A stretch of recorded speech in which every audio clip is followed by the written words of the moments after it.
TVPN. Shop at Black-owned and operated Solo Beauty, where you are appreciated and respected. Located at 8158 South Cottage Grove, Solo Beauty can supply all of your black hair care needs. Solo Beauty is open from 11 a.m. to 8 p.m., Tuesday through Saturday. Introducing your trusted source for high-quality black emojis, better known as Blackmoji. We believe black is beautiful, and that beauty should be reflected in the digital market. Now there is an app that does just that, starting with Black Greek letter organizations.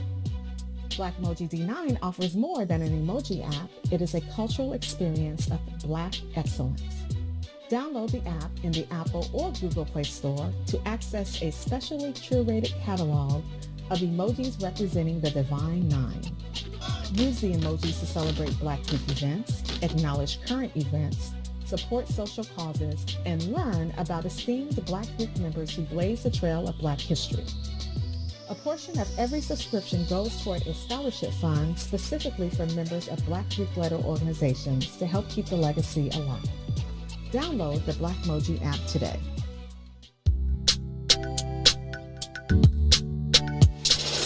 Sissy's Taco Bar Pop-Up is back with more hours and more days. Check them out at their new pop-up location at The Woodlawn, located 1200 East 79th Street. Sissy's Taco Bar offers authentic street tacos infused with international soul. Now every Tuesday, Thursday, Friday, and Saturday at The Woodlawn from 12 p.m. to 7 p.m. New vegan tacos have been added to the menu too. Visit sissytacobar.com for more info.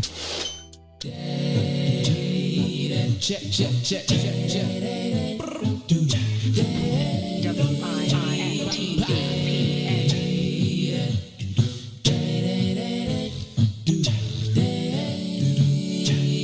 Oh, please, don't you rock my boat, 'cause I don't want my boat to be right. Oh, please, don't you rock my boat. Oh, no, no, 'cause I don't want my boat to be right. I'm telling you just, I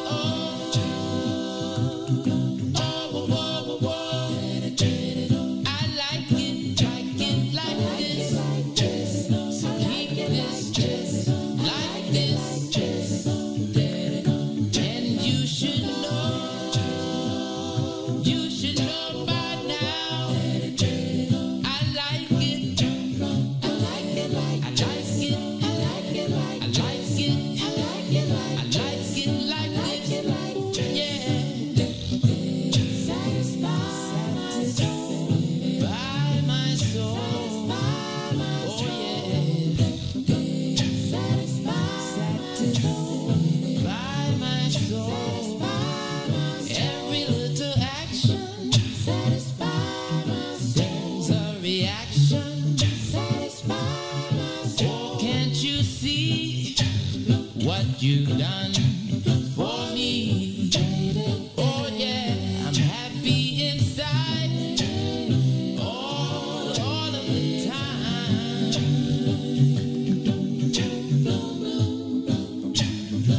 When we're bending new corners,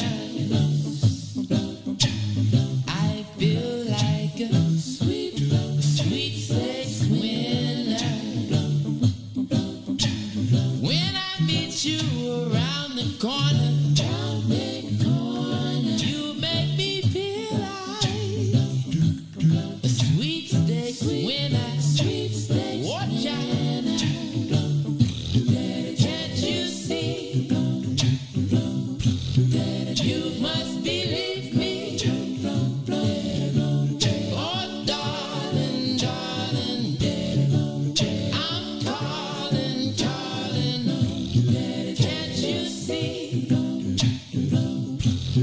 Why won't you believe me? Oh, darling, darling, I'm calling.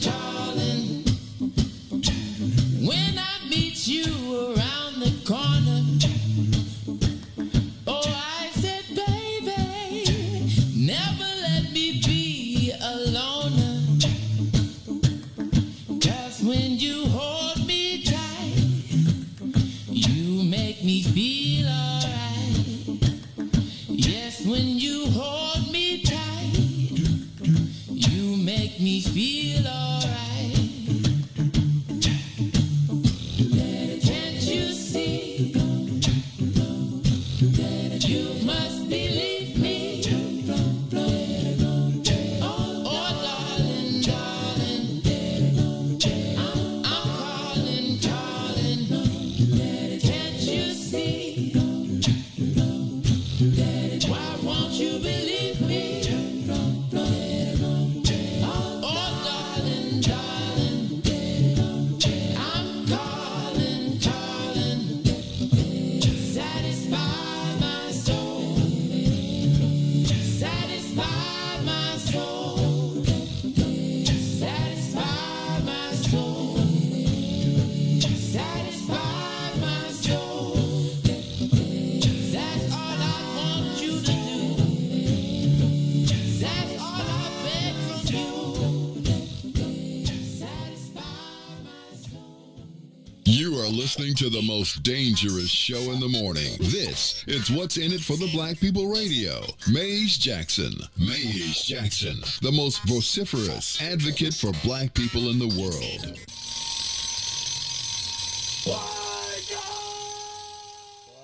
For Ruthie Moore, for Todd Stroger, I am the host of the Maze Jackson Show, asking every single day, what's in it for the black people? And if you don't like it, you can still tell them Maze said, Mayor Lightfoot, man, we ain't accepting that. We ain't accepting that. Let's go. Yeah. Let's get down to business and go ahead and address the facts, man. Lightfoot seems more lesbian than black. Rahm Emanuel's another case. He was just as tired. 50 closed schools left much to be desired. Police had Anjanette naked on that body cam. They suppressed the footage so it couldn't touch a lot of hands. Reminds me of that 16 shots in that cover-up. Both of them similar, so I went and dug it up. George Floyd killed, a lot of riots happened in the town. Southside burned and they wouldn't let them bridges down. Grandmother sick, need a prescription and plus a couple groceries. You gon' have to travel just to get it now. COVID-19 out here shutting all the business down. Not enough SBA loans to even give around. So many failed businesses that you could put them in the pile. If you don't survive the pandemic, it's gon' sit you down. We sing, dance, play ball, entertain, and crack jokes. Government infested black neighborhoods with crack smoke. System that milked us so bad, we got lactose. Still trying to find out what's in it for us black folks. We sing, dance, play ball, entertain, and crack jokes. Government infested black neighborhoods with crack smoke. System that milked us so bad, we got lactose. Still trying to find out what's in it for us black folks. Shout out to Willie Wilson, hope one day you get to send it. We need some different players in the game to handle business. Too many shady characters like Madigan and Blago. But when you really break it down, it's typical Chicago. City full of gangsters, it's what the land was built on. Same streets with hood legends, DNA get spilled on. Carjackers out here lurking, trying to get they steal on. Looking for a block to put them Hellcat wheels on. Let us give bogus appraisals a red line. Car crackers out here getting minimal fair time. And I'm concealed carry, I stay with the pipe. But Illinois gun laws giving minimal rights. Stay up on the swivel, make sure I'm moving tight. Check all of my mirrors when I pull up to the light. Pick my homie up from out of town, man, he caught a flight. He was hella nervous, told him, shorty, this a way of life. We sing, dance, play ball, entertain, and crack jokes. Government infested black neighborhoods with crack smoke. System that milked us so bad, we got lactose. Still trying to find out what's in it for us black folks. We sing, dance, play ball, entertain, and crack jokes. Government infested black neighborhoods with crack smoke. System that milked us so bad, we got lactose. Still trying to find out what's in it for us black folks.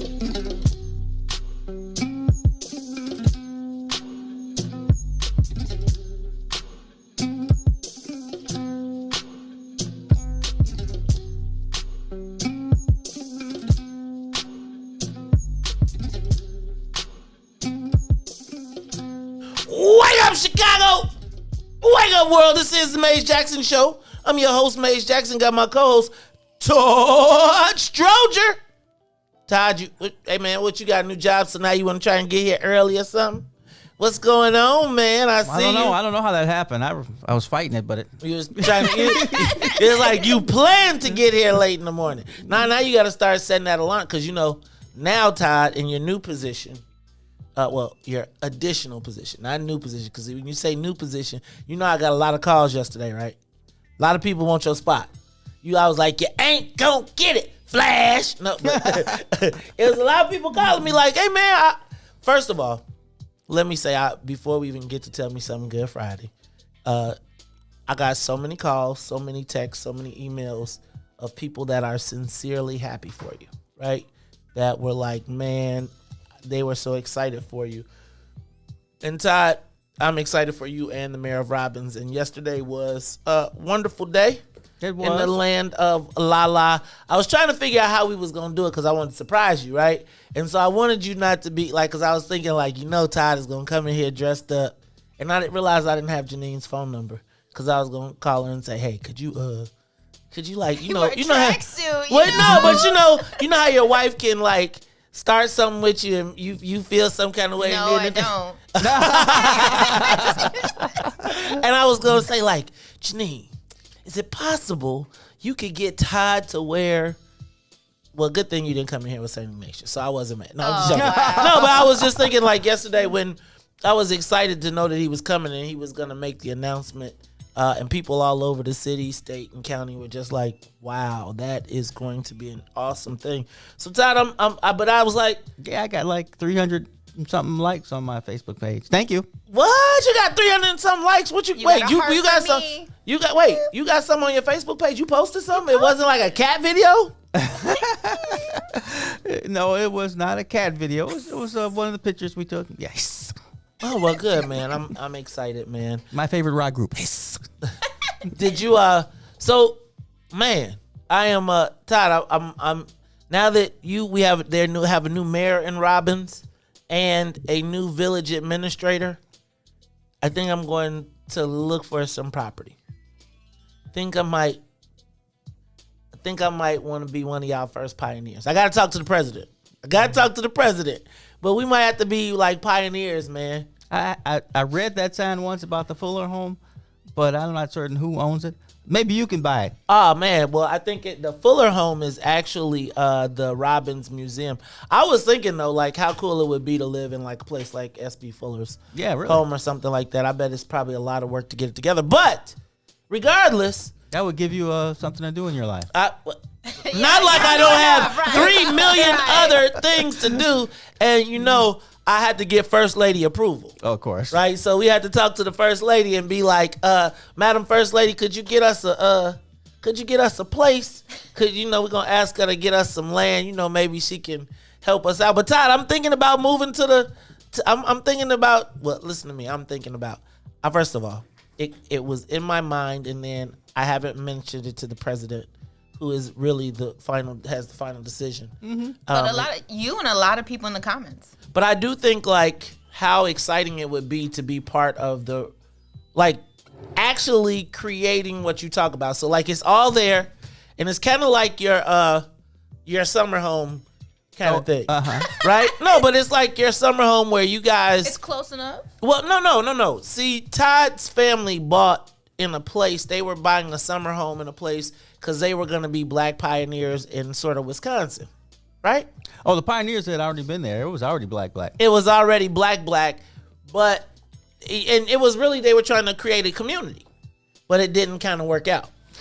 Yeah, it worked out for a lot of years, and then I think younger people didn't have the same vision. So I'm just saying, like, imagine if you could. First of all, we just saw Aaron Turner came on last week, and he said, if you buy a new house, they'll forgive up to $40,000 of your student loans. Right. So imagine if you built a housing program out in Robbins where you recruited all these people who were either not graduating from college because they got another degree or did something else, or went to college and you told them to come to Robbins, and you got like a homeowner incentive where they get land on the inexpensive, because then you can get it back on the tax rolls. Plus, you get the IDA to package it up so that they can get the student loans paid for it because they're first-time home buyers, and you can get that every 3 years. And the next thing you know, you got all of these people moving to Robbins because they got the whole package together. Yes. And then they can kind of lay out the plan and be part of the urban plan that's being put there.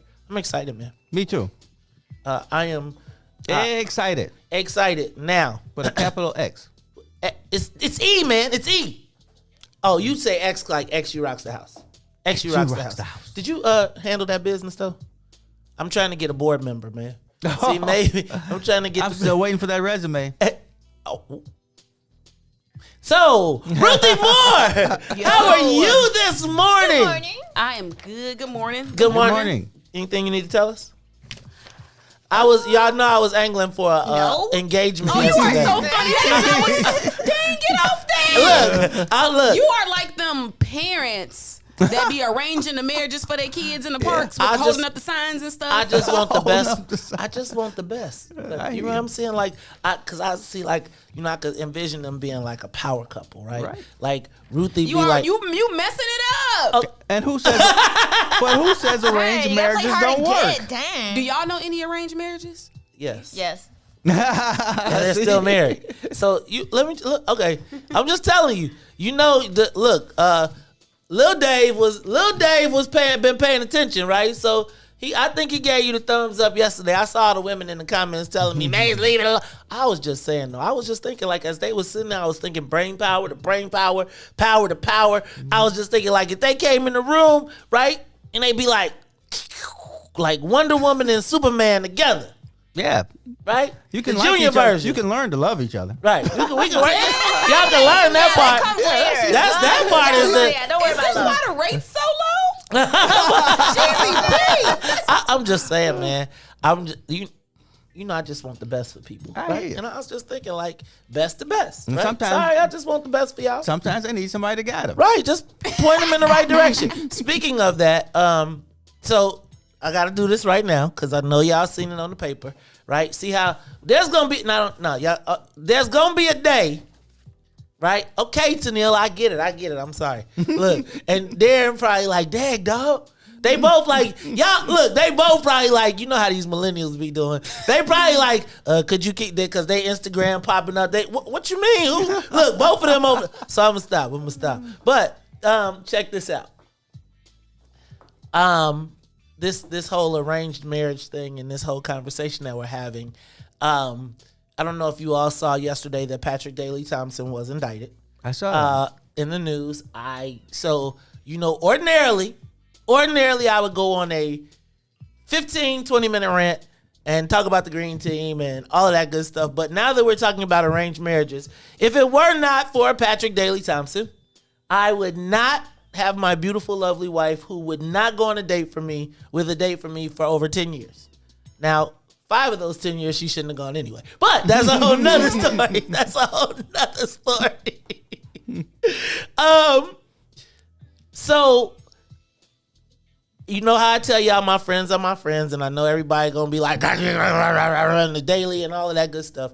But I am not going to go into a long drawn out piece. I'm going to tell you that he was indicted on bank fraud charges. He released a statement yesterday that said that I didn't do it. It was a tax error, which was fixed before it happened. Now, I will cover the story, but know that I will not cover it with the normal color that I typically do. Call it fair, call it not fair. I'm being 100% honest up front, right? Mm-hmm. Your friends are your friends, so I'm just telling y'all now I covered the story. Bam. Now, also caught up in that same mess, or not, the feds were busy yesterday. Yeah. Because they also indicted former Alderman Ricardo Munoz. And I was like, dang, on campaign finance, what'd he do? Well, apparently when he became the chairman of the progressive, the real progressive caucus, there's something progressive socialist, whatever caucus, he created a different caucus. Uh-huh.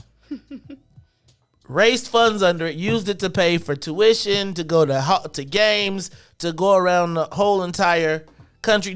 He used it as his personal piggy bank. Oh. And even used it to pay college tuition.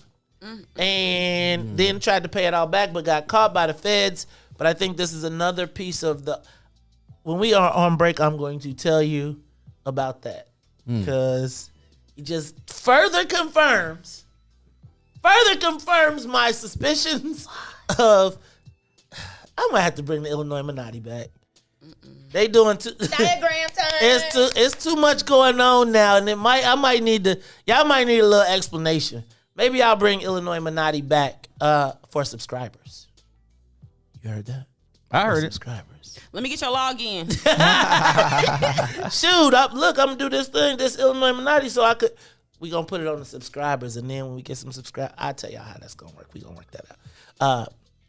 Ruthie, hey, yesterday, so first, cause after the John Catanzara interview, right? Mm-hmm. A lot of people was like, I don't think Ruthie gonna come back. Can I get her job? You was over there mad, right? You was like, Ruthie, I'm gonna tell you, I was a little nervous for a couple days after that interview because you was. Then when you said don't be nobody disturbing my peace, I understood. But I feel like I had to engage the head of the stormtroopers, and he done, and now he done felt like he done came on the page. He comment every day, right? Mm-hmm. But this my point. Y'all need to whoop him. Like y'all can't be. This is how black people be doing. They be talking smack, and then they be like this. He be like da-da-da-da, and they be like, I'm not gonna say a word. No, he's a professional troll. Okay. And I think that sometimes you do got to match that energy. Because that's all people understand is a little bit of energy matching. Exactly. That's why he was shocked. But it takes energy to match that level of energy. And I would rather build with my people than to be... See, I feel like we got some warriors. We got enough trolls out here who make their life a trollery. So they be trolling all the time. Let them troll. But let me just say... Dang, I forgot what I was going to talk about with that. With the what was we talking about? No. We were talking about because they thought you wasn't coming back, so people sliding in my inbox like, "Hey, she seemed like she ain't coming back. Let me send you my resume." Well, let me tell you what. 25 times that happened yesterday. Mm-hmm. When we announced Todd yesterday, it was like, "Congratulations, is he coming back?" Dang. Congratulations. When is he? I heard Ruthie say he going to 3 days a week. What's going to happen to them other two? And for the record, Todd did not say that. Oh, because I was planning on firing him before he could quit. I was like, you will not quit on me. Yeah, right. Yeah, he did not say that. I said that. I'm just telling you what, you started a firestorm. It was hilarious. But I do think it would be beneficial to have affiliate people though. I agree. I do agree, and we do actually. I'll be trying to train them up, but this is what happened. Well, anyway, I wholeheartedly agree, and we got to get that roster together.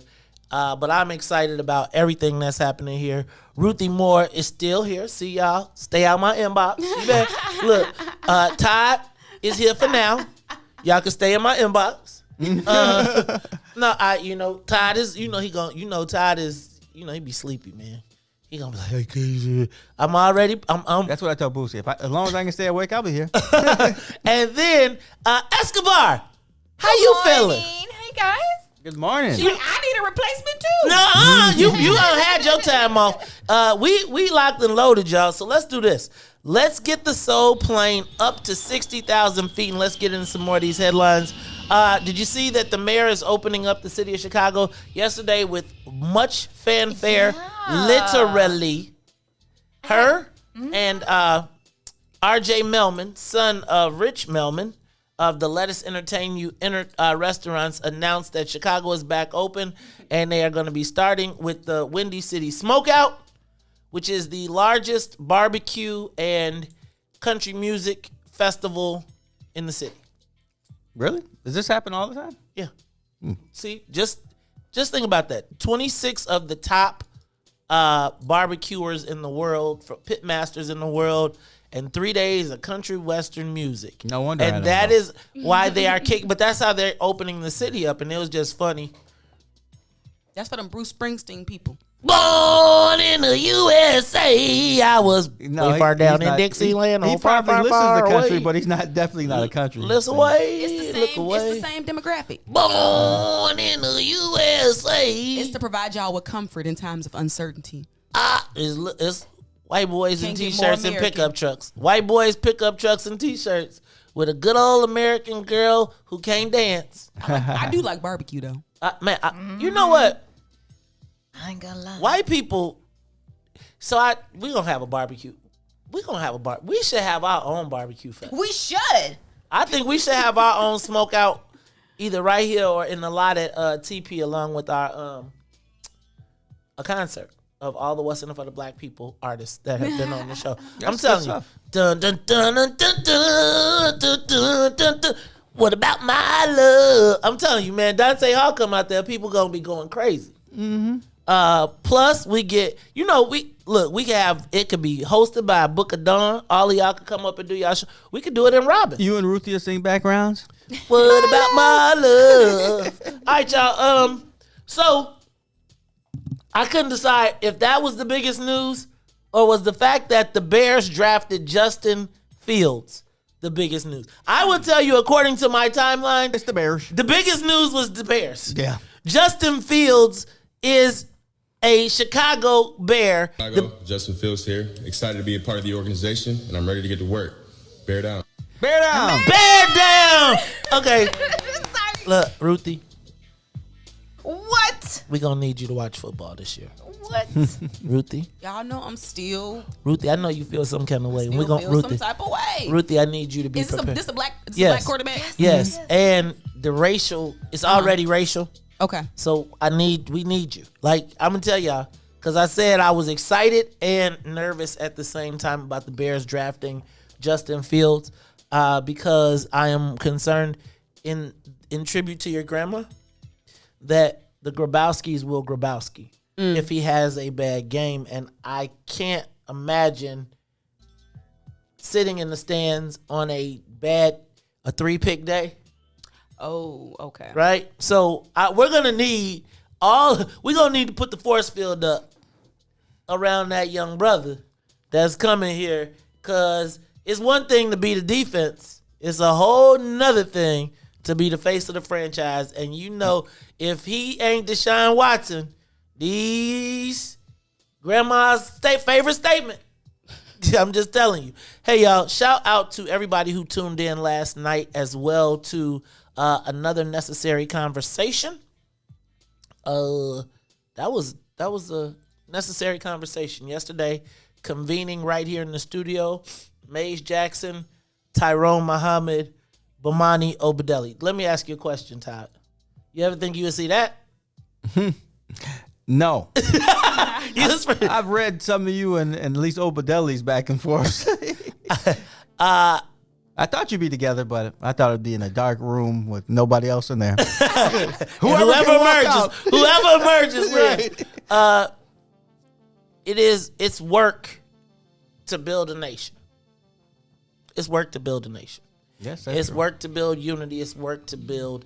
And I don't know if we got all into the stuff that we needed to get into or whatever, but I do think that it was important yesterday for people to see that, again, with all the violence and everything that goes in, the people last night being able to at least put their difference to the side for the betterment of each other, for our community, is what has to happen. And I think that that's going to be coming to a meeting near you.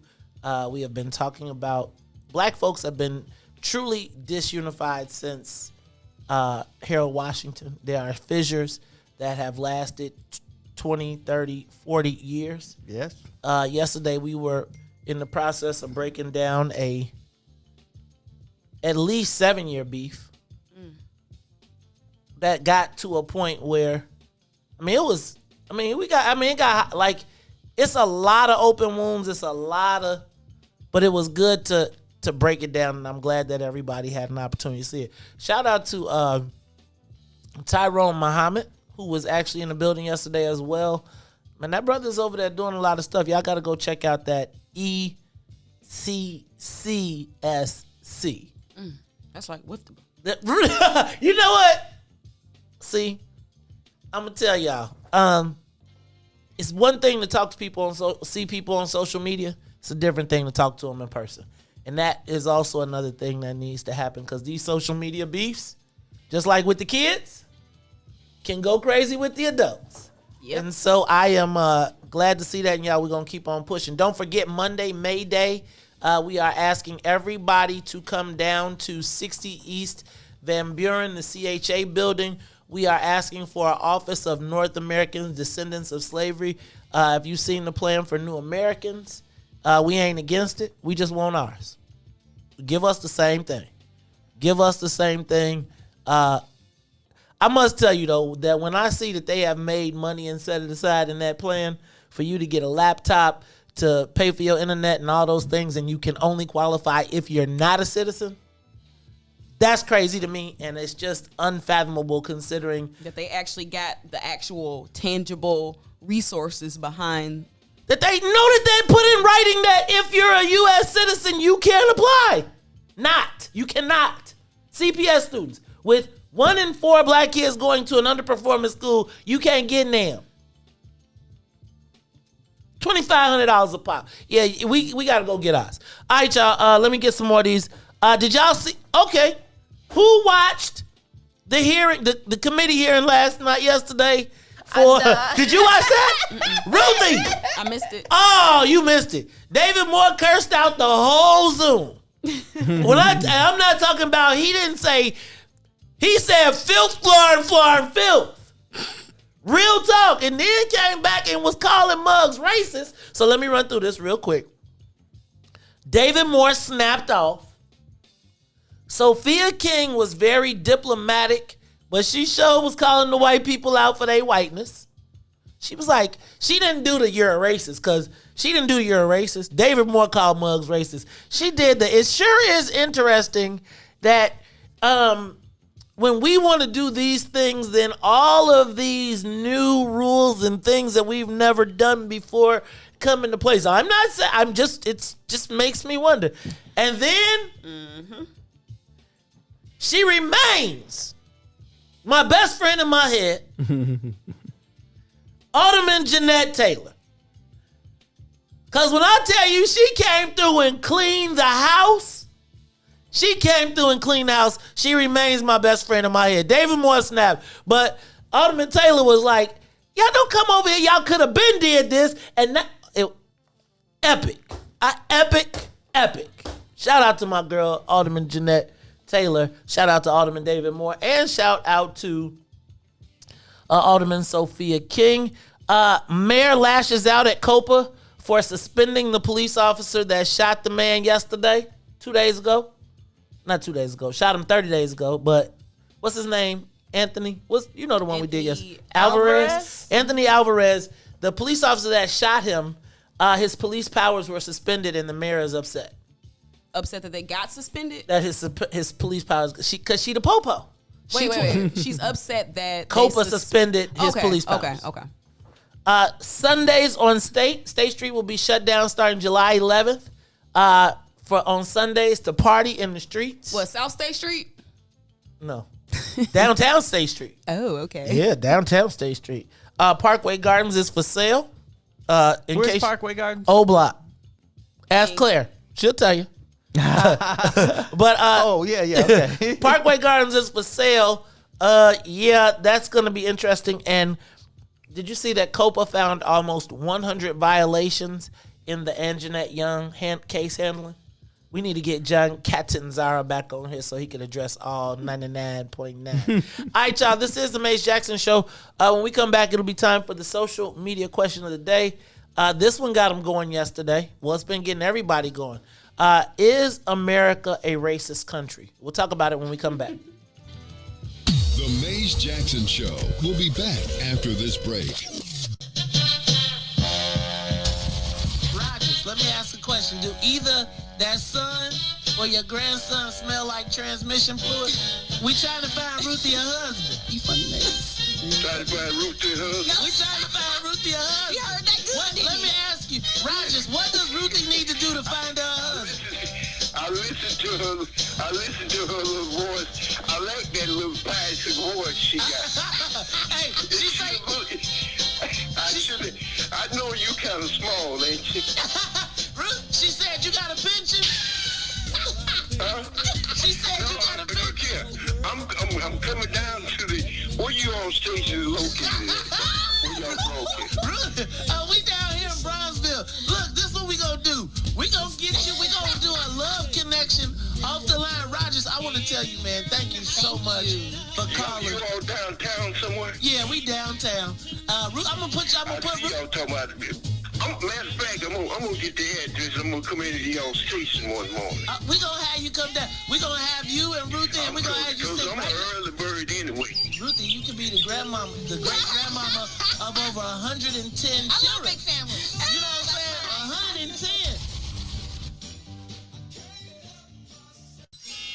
Hey, sunshines. If you didn't catch the last page in the Book of Dawn, here's what you missed. So you found that, but you also, during those times, made a conscious decision to create a base for yourself outside of the Isleys or the great artists that you tour with. And from that, the Mo Fitz Project was born. Can you tell us how and why you did the Mo Fitz Project? Let me tell you something. I had been touring since I was 17. And what happened was your girl Eve was doing different events around town.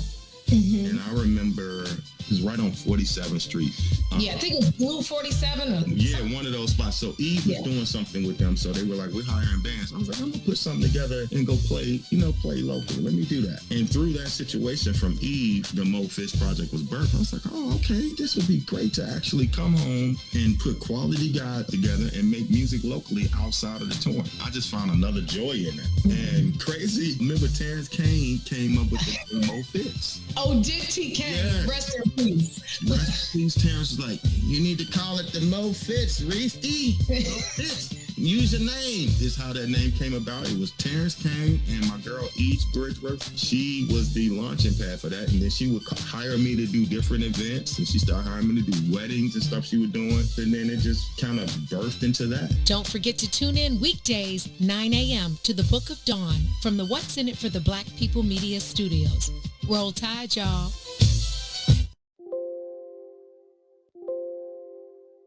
Back to the Maze Jackson Show.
You are listening to the Maze Jackson Show. I am your host, Maze Jackson. Got my co-host, Todd Stroger, who has been in here acting like he is reading the funny papers on his phone.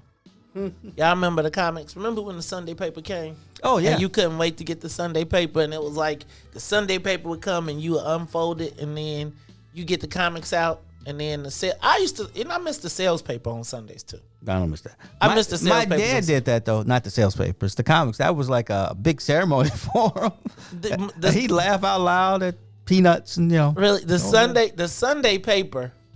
I missed the Sunday paper. I missed the paper actually. I ain't gonna even lie. Sunday it was like the thing to do as a dad. Mm-hmm. When my kids were growing up, I'd get the Sunday paper. I'd be burning up some breakfast, and then I'd sit down at the table, and I'd get a Tribune and a Sun-Times, and nobody crack my paper. Like, don't crack my paper, don't crack my magazines. I'll buy you your own, but don't put the first fold in none of my stuff. Right. Yeah, man. All right. So anyway, Todd, I was talking all about that because I was thinking about the news, and first of all, Joe Biden's presidential address. We didn't get to a lot of stuff yesterday, but Joe Biden's presidential address, we talked about it a bit, but then what we did not talk about was the Tim Scott response. And, Tim Scott got clowned for his response. Because, after every congressional or State of the Union, then the Republicans pick, or the other opposing side, party picks someone to respond to it. And Tim Scott was chosen to respond to it, and he's the black Republican, the only black Republican in the U.S. Senate. But he is also, let me say that, he is So I've met Tim Scott. Since Reconstruction? I met Tim Scott. Uh-huh. Like, and just in a conversation 101, it's almost like he'd be like, all right, I gotta go. Let me go do my white boy thing. You be over in the corner chopping it up. You know, he hit you up with the handshake, the whole thing. Y'all be chopping it up. I ain't gonna tell you what, right? He, brother, straight up brother.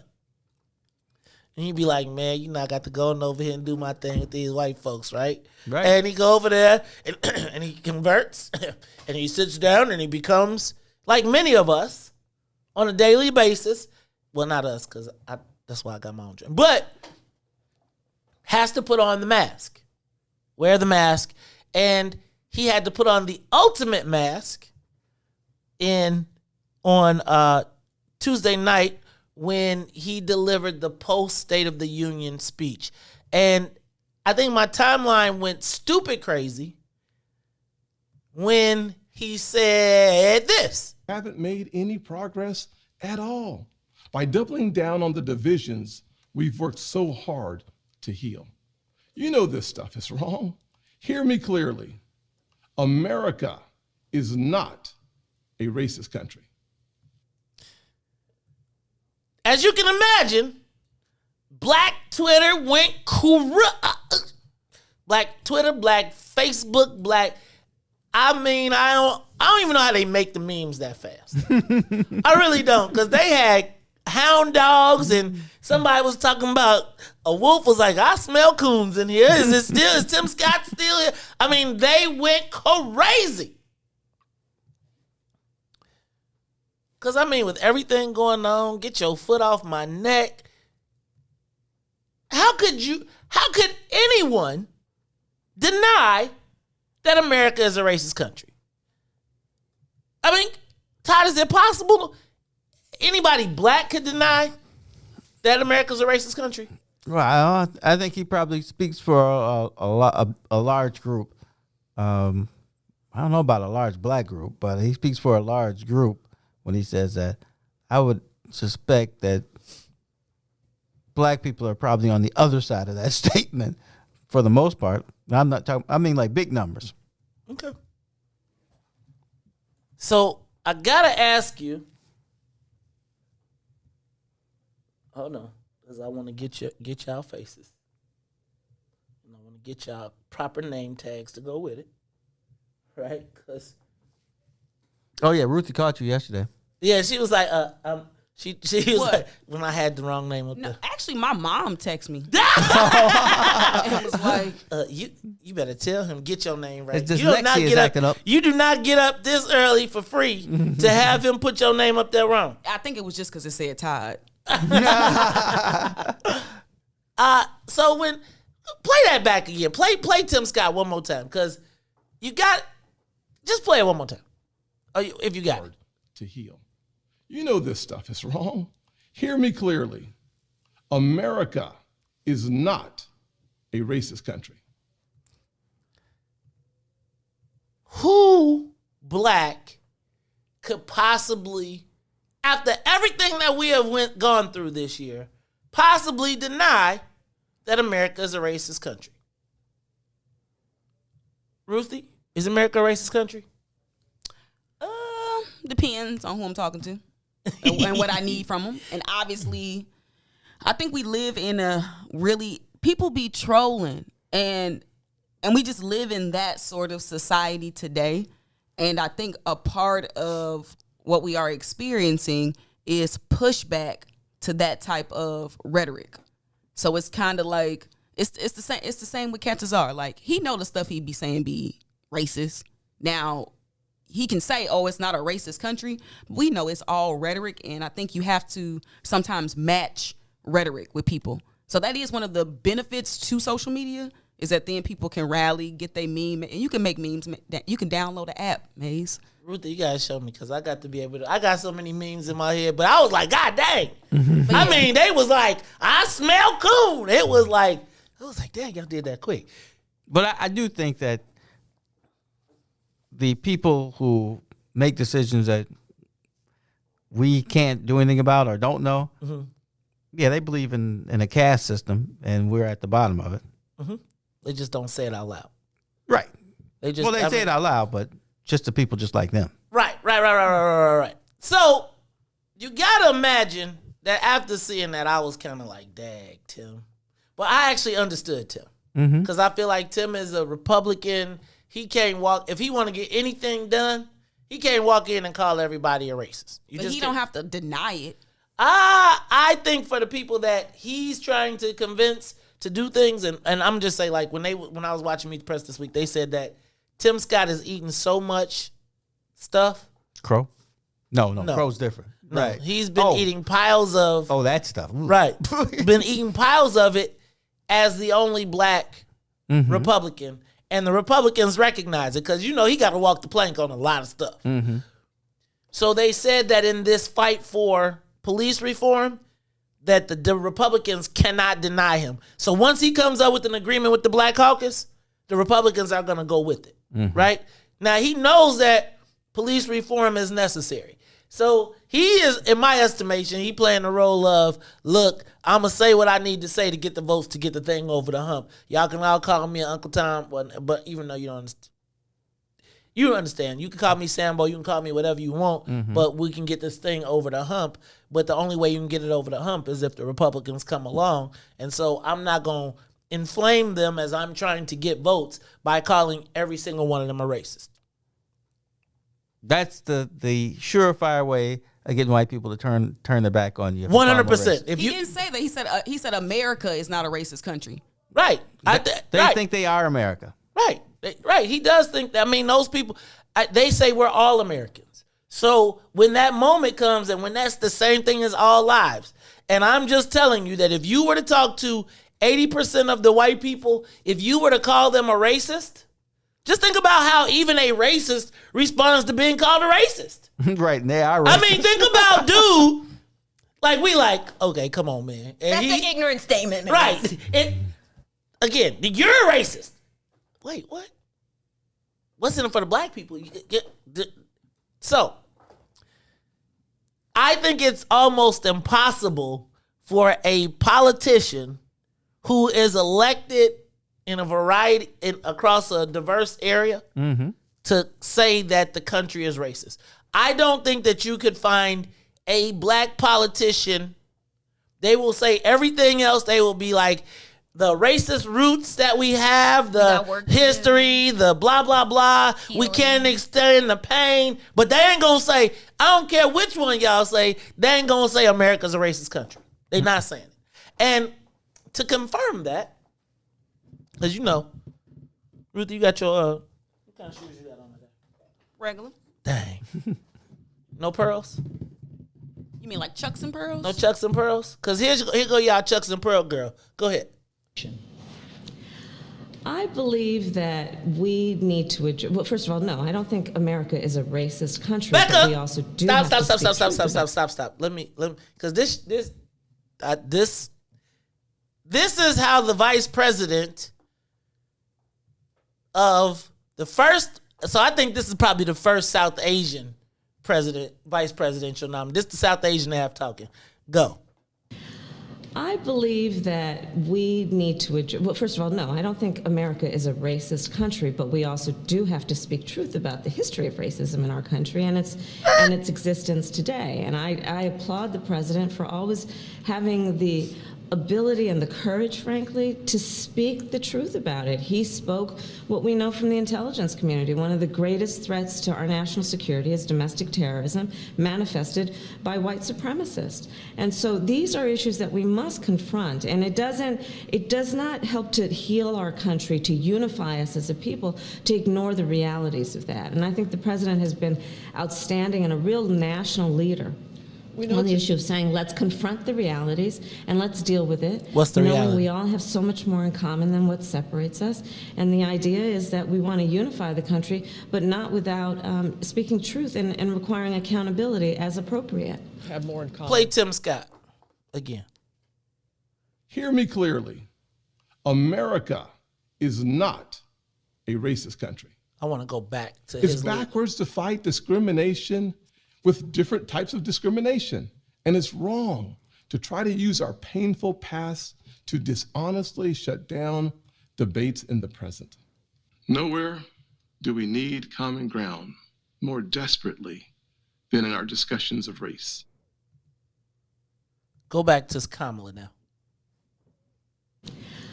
I believe that we need to address, well, first of all, no, I don't think America is a racist country, but we also do have to speak truth about the history of racism in our country and its existence today. And I applaud the president for always having the ability and the courage, frankly, to speak the truth about it. He spoke what we know from the intelligence community. One of the greatest threats to our national security is domestic terrorism manifested by white supremacists. And so these are issues that we must confront. And it does not help to heal our country, to unify us as a people, to ignore the realities of that. And I think the president has been outstanding and a real national leader on the issue of saying, let's confront the realities and let's deal with it, knowing we all have so much more in common than what separates us. And the idea is that we want to unify the country, but not without speaking truth and requiring accountability as appropriate. Have more. What's the difference? The way she said it. She said America is not a racist country. Same thing Tim Scott said, right? Mm-hmm. But then she said, she brought in the historical. So she basically said America is historically racist, but the ideals and stuff that we try to like exude are not inherently racist. So she wrong too, but she cleaned it up. You got to put a little sugar with the poop. And she put sugar on the poop. And I'm saying she's talking to Democrats. He's talking to Republicans. But go ahead, Todd. I will let you hear your point. I was just going to say that once you try to give someone a label, they tend to stop listening to you. So I understand what they're trying to do. Now, if you start by saying, "You're a racist. You're a racist. Ruthie, you're a millennial." Yeah, you're a millennial. She can be like, "Oh, here we go again." Y'all do it all the time. I think there's a difference. That's why I ended my sentence with "you're a millennial." But I think there's a difference between saying America is a racist country versus saying you a racist, y'all racist. Mm-hmm. And the problem is that by saying America is a racist country, guess what's next? Then I'm gonna be able to say you racist, you racist, you racist, and that's the part that white people don't want us to really get to, and that's why there's so much pushback against being able to say systemic racism and white privilege, and that's why there's pushback, because once you are able to once everybody can have the conversation to say, okay, we know these institutions are racist, then guess what's next? The people that uphold the institutions.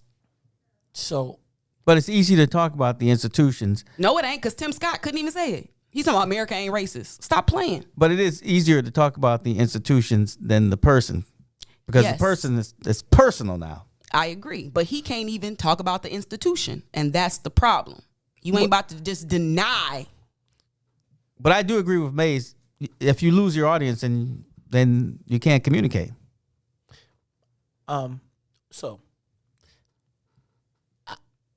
I think there's nuance. So I don't want to pretend like there's not nuance to the conversation. Right? I think that my premise is that no politician in a national office, with the exception of maybe Ilhan Omar and the what they call themselves, the squad. The squad, yes, can call America racist. They can say we have racist history, we have racist roots, we have things that we have to address, but they will not call America racist, as in currently in a state of racism like it is. I think that Kamala Harris has to navigate her audience, because all of the Karens that listen, if she said America is a racist country, right? All of them white Karens and all of them people that was swooning and being like, I'm with the mixed race fight, will be upset. Call a white liberal a racist and see how they feel. Right? Same thing. Mm-hmm. You got to couch it. Tim Scott, he got to walk into a room full of all white people and then ask them to be on his team. So he's definitely denying it. He doesn't have to. He likes it. Okay. He loves it. He gets off on it. I feel as though, I don't know about that. But I would say, I feel like, what's the difference though? I feel like Kamala has the broader sword. She has all of the evidence behind her and has all of everything that has happened to be able to literally look in the camera and say, this is a racist country. We're working to fix it. I still always say I have way less expectation of a Republican towards our issues than a black person. And I think the denial of racism by Kamala, couched in all of the extra, let me disqualify because I know I'm saying some BS here and I know what just happened to that dude for saying this don't. So I'm going to give you all this extra fluff. But no, it doesn't exist. It's not a racist country. Not it doesn't exist. It's not a racist country. Because I don't want to offend all those people. And I just thought it was pretty funny how far we had to go to not offend white people even as we die.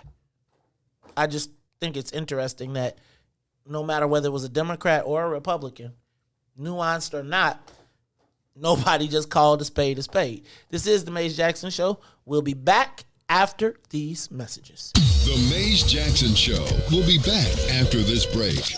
You are listening to the most dangerous show in the morning. The Fraternal Order of Police. It is the president, John J. Catanzara Jr. We all saw the Anjanette Young video. Naturally, when someone hears, I didn't do it, you got the wrong place, you just discard it. You have an obligation to make sure that the rest of the place that you're doing a search warrant on is secure. Okay, so you used the word naturally. And when you watch that video, naturally, a natural reaction would have been to provide her with some coverage for her naked body. Have you ever been to police? And so have you ever been to police? Let me finish my question. So a natural reaction was not what we saw from those white police officers. A natural police reaction is to secure the scene. So a natural police reaction is different from a natural Well, we're talking about police. We're not talking about you going into a building. We're talking about the police going into a building. Hence why in the beginning of the question, I related it to training. Are police officers trained to not see black people as human? And so police training would make them naturally react to see me as an animal? I'm not even going to dignify that with an answer because that's just an ignorant statement to make. They went in there looking for an offender who was not there. Do you know that until you searched the whole place? They did. They searched and she stood there naked. And at that point, after they had the scene secure, she still stood there naked. Again, I already conceded the fact that they could have did a better job covering her up, but her race had nothing to do with it, and you're going to keep implying it. I'm going to keep telling you you're absolutely wrong. Let me ask you a question. Is it a lack of training? Is it a lack of proper training? No. I don't know about it. I keep telling you, you got the wrong place. You got the wrong place. The most disrespected person in America is the black woman. We will kill you for our woman.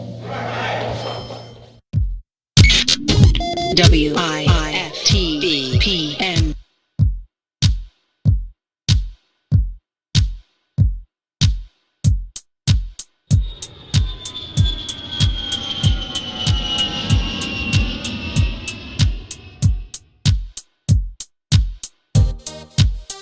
What's in it for the black people? What's in it? What's in it for the black people? I'm in it. What's in it for the black people? What's in it? What's in it for the black people? I'm in it. For the black people. For the black people. For the black people. For the black people. For the black people, for the black people, for the black people, for the black people. What's in it for the black people? Let's hear it. What's in it for the black people? Don't fear it. What's in it for the black people? Let's hear it. What's in it for the black people? Don't fear it. For the black people, for the black people, for the black people,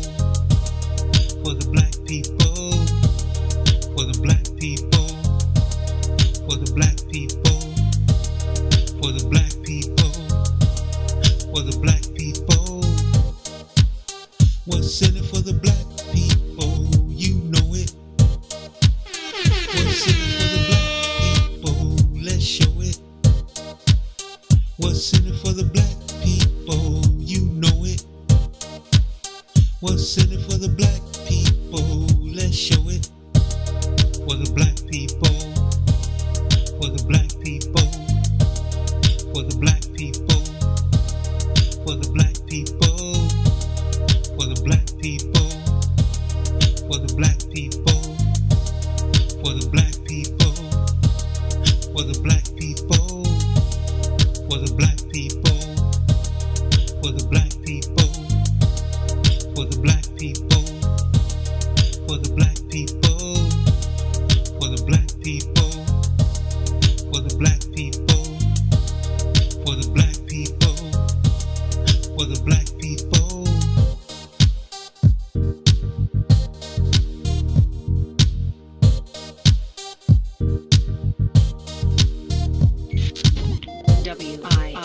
WIFTBPN.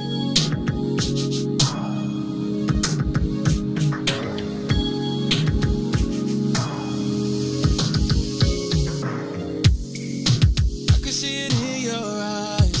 You've been hurt way too many times, baby. And if we're being honest, yeah, I can tell, girl, that you want this, yeah. But I can only wait for so long, girl. Giving us both some space so we can see. But don't make this too hard, yeah. 'Cause I still want you right next to me. Girl, it's plain to see, yeah. Don't play with it. Baby, life's too short, gotta make a decision, yeah. It's time to make up your mind, girl. You gotta make up your mind, girl. You don't have to say a word. Writing's all over your face, yeah. You don't have to hurt no more. Just give me your love. You don't hold back and let it go.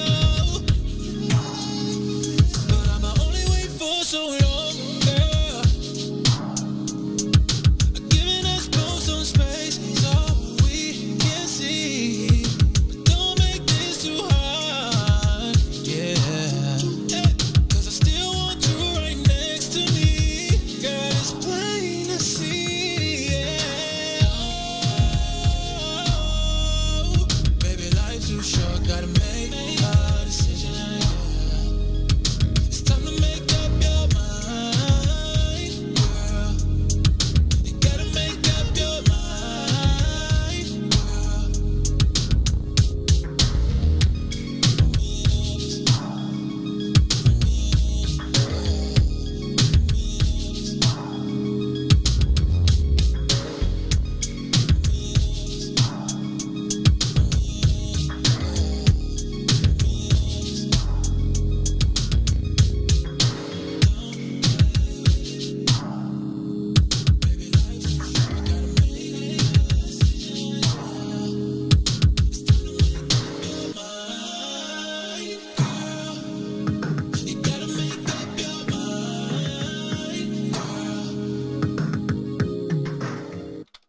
You are listening to the most dangerous show in the morning. This is What's in It for the Black People Radio. Maze Jackson. Maze Jackson, the most vociferous advocate for black people in the world.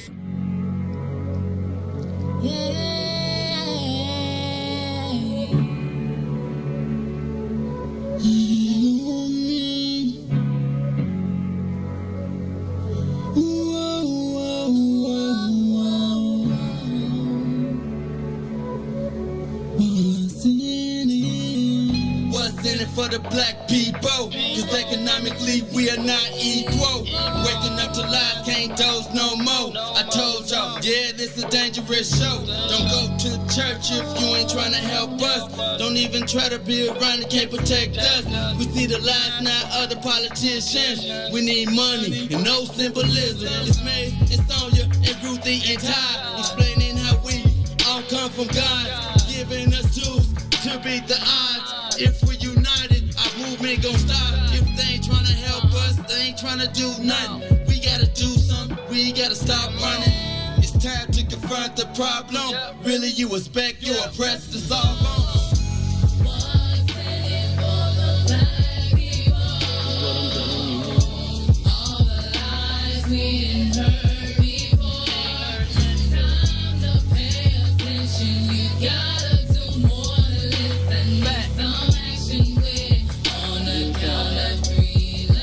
Wake up, Chicago! Wake up, world. This is the Maze Jackson Show. I'm your host, Maze Jackson. Got my co-host, Todd Stroger, Miss Ruthie Moore, and Sonia Escobar, all on a Friday. Hey, y'all. Dang, we should have opened up the phone lines on that one. Because I bet, what y'all think? Black folks, is America a racist country? I agree America is a racist country.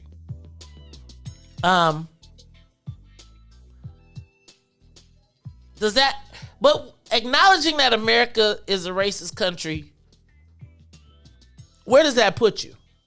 Like, are you then anti-American? Like, if you say America is a racist country, does it make you anti-American? I think every country has a racist tint to it. Every country has a group who feels they're better than either one or everybody else. Right, but do you say it out loud? Like, is Zimbabwe Depends a on what racist you're trying country? to get. Is there a country that isn't racist? I say no. Iceland? Yeah, no, they Ooh, those people are. They mean. They Nordic. Yes. They like, what are you doing here? You know, that go. That's why we're in Iceland. So y'all stay y'all butt on the. This ain't Jamaica.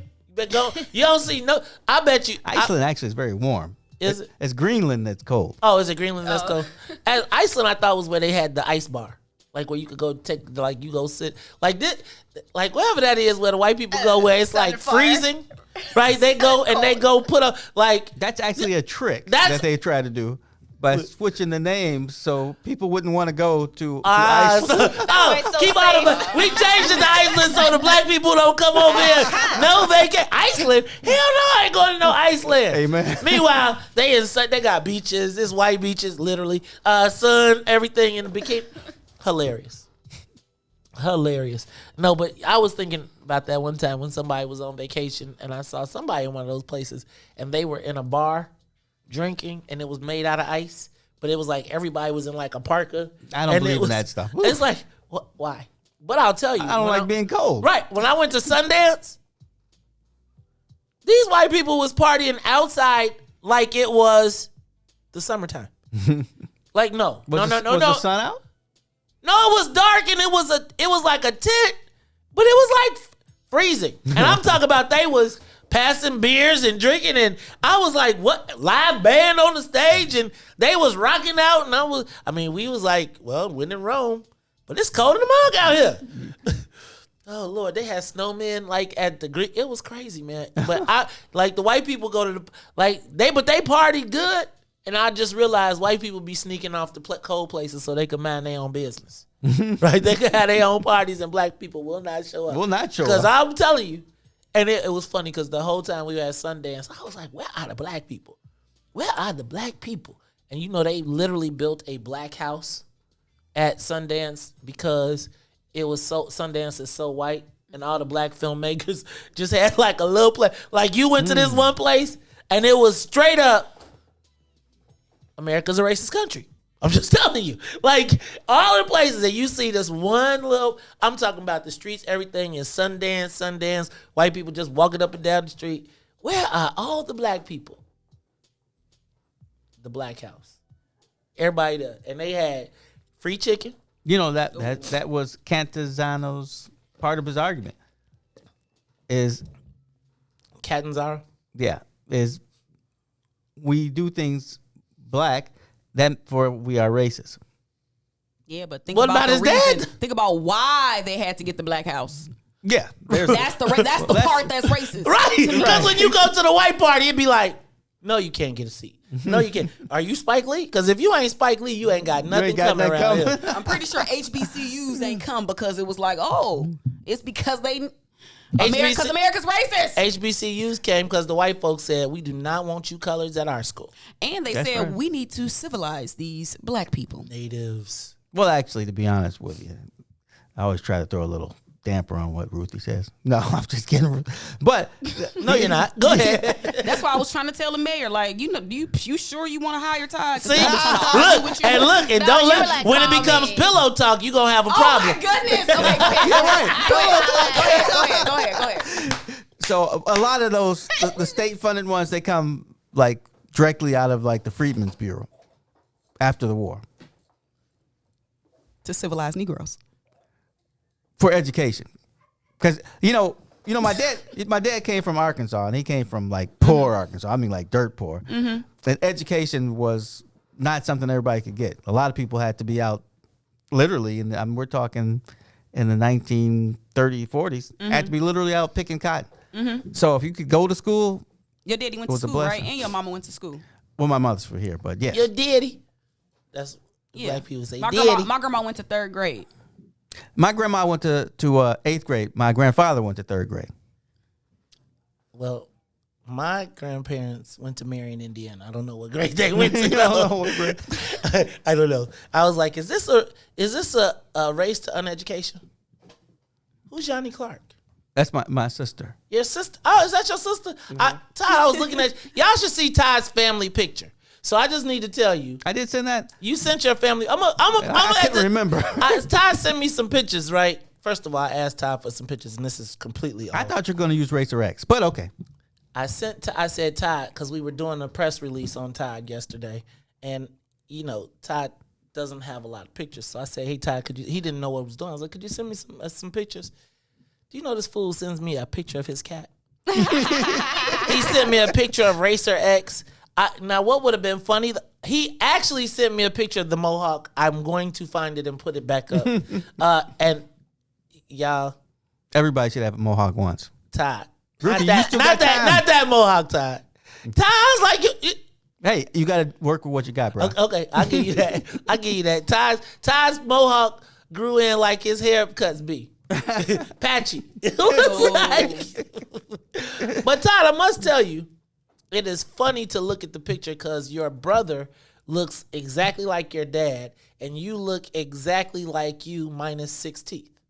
Yes, because Todd is like with no teeth in the front. And is your sister oldest at that time? Is your sister the oldest? Yes. Okay, that's how the picture was. Okay, I'm gonna show y'all some of Todd's family pictures in a little while. Yeah, Todd. Aww. He loved that cat picture. No, cat. Your friends are your friends are your friends. I was thinking, man, cat sitting on the toilet. Like his cat uses your cat uses the toilet. Civilized. I don't know what he was doing. Like who? He's civilized. I don't think they flush though. Right. Cats. Yeah, it's amazing what they can do with those little paws, but they can't flush. They can flush. No, it's not. All you gotta do is go ping. Or the motion one. Cats box. Yeah, they do be fighting. Yeah. What you mean they box? They get on their hind legs and they hit you. Yeah. Hit who? Depending on who they're fighting.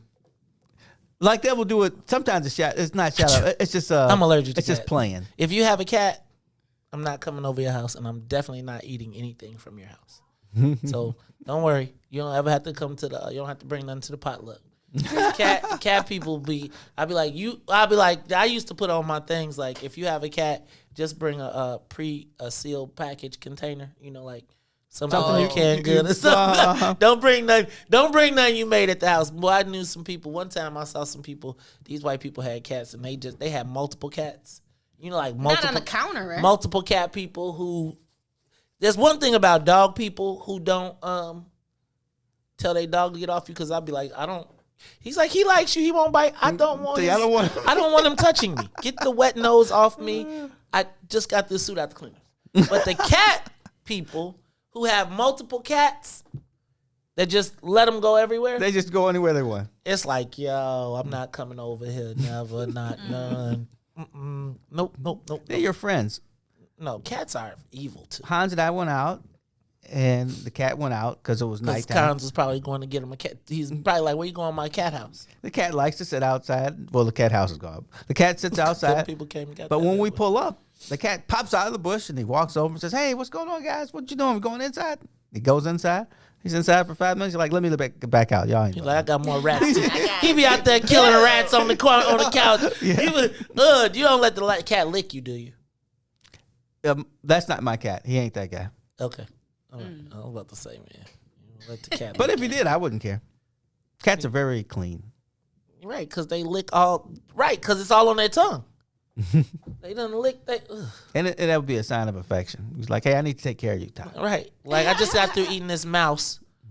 Here, come let me wipe my tongue on your face. No, well, first he'll bring the rest of the carcass to you. Hey, look what I did, bro. Drop it you off. ever had that? Uh-huh. And what do you do with it? I throw it away. I mean, he's not staying to say, "What you gonna do, bro? You gonna eat that?" You want some? I bring gifts. Right. Yeah, he's just bringing it to you to show you that, hey, look, I got somebody. I still got skills. I earned got my it. keep. All right, y'all. It is time to talk about who watched. Did anybody watch the hearing yesterday? Now, I really wish if there was something I wish I would have recorded, it was yesterday's hearing on renaming DuSable, the fight to rename DuSable Drive.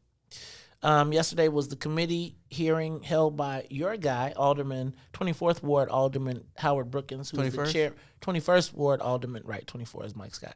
21st Ward Alderman Howard Brookins committed to Alderman David Moore that he would hold an up or down vote on the renaming of the outer drive of Lakeshore Drive after Jean-Baptiste Point DuSable.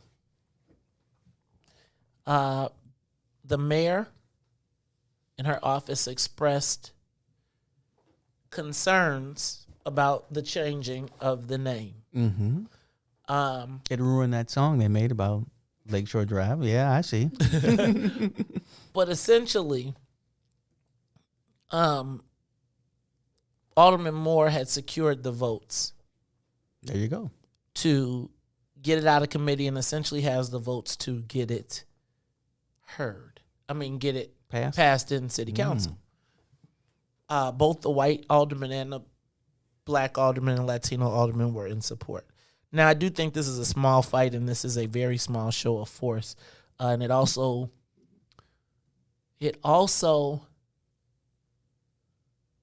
there's a few lessons in this DuSable thing. So the first thing is, the thing that stuck out the most to me about this fight over renaming Lakeshore Drive DuSable Drive is how far we will go to accommodate white people's comfort. Now,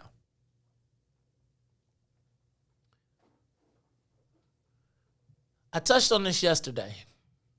First of all, Alderman Moore is not naming all of Lakeshore Drive DuSable. It is only the outer drive. Okay? Mm-hmm. Which means that all those people that have those addresses on Lakeshore Drive will not have to change their address. They will not be inconvenienced. Really, by renaming Outer Drive, there are only 4 real major address changes that would occur, and those are 4 harbors, right? So as we think of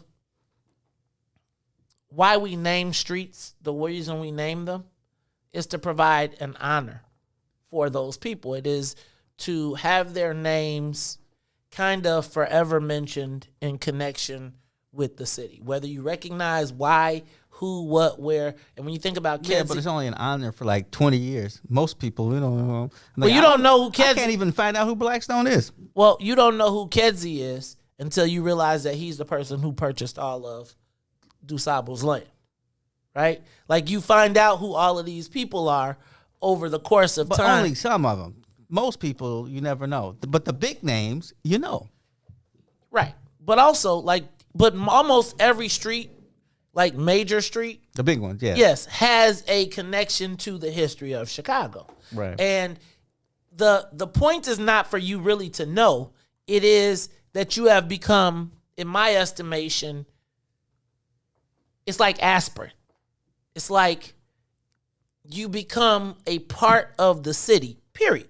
Like, whether anybody knows you, they will forever say your name in this space. When they write your address down, your memory lives on. Even though the people who are writing it have no clue, you live forever through the city.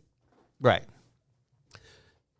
I also think that while part of the effect of renaming to me was to make the white people have to change their address, was to make and raise the value of the name DuSable, right? To imagine that all of those multi-million-dollar, that they ain't gonna lose no property value, but even at the top in the two parts of the tale of two cities, even the white boys have to acknowledge DuSable's role. Alderman Moore gave up that in the compromise by moving it to the outer drive, because we heard the alderman say, "I will be adamantly opposed if any of my residents have to change the name of their street." And I was listening to the white guys who were supporting the change of the outer drive, because what they really realized was they started counting, and if he really pushed the issue, he probably could have gotten the inner drive.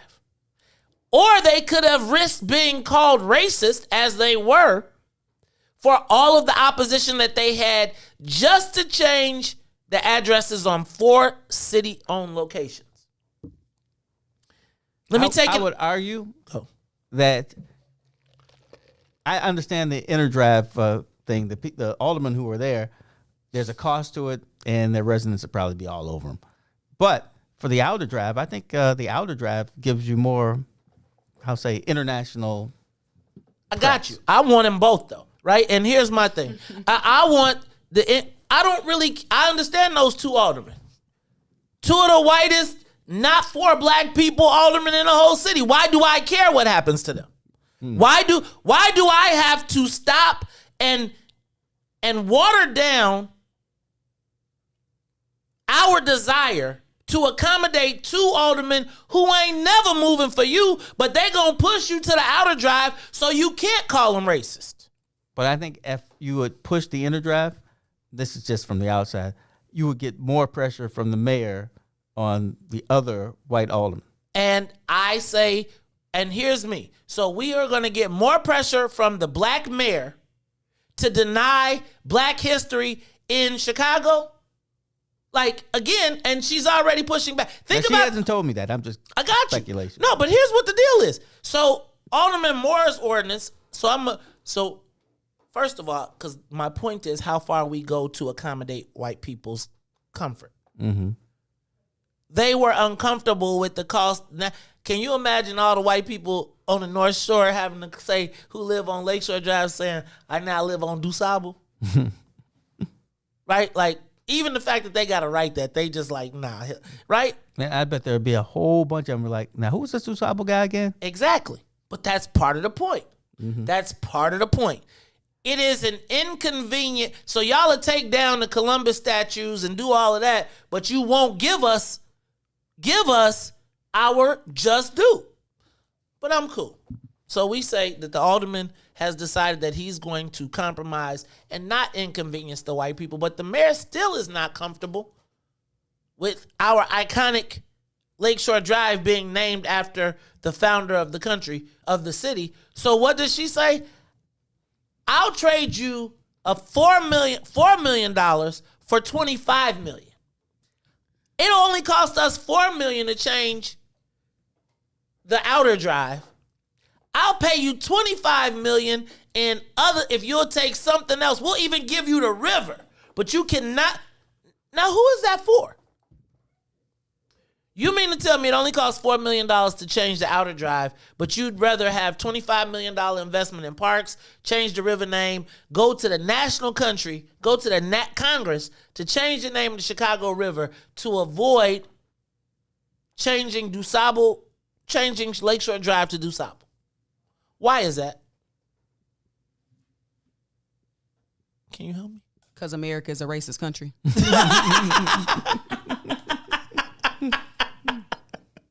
You quick with it. You think you slick. Go ahead. So, Todd, you think you slick. Todd, why? And let me just tell you, every possible reason that every white person gave all was rooted in racism. Like, we just don't want that Negro name on it. There was no tangible argument except for we don't want that new name on our buildings.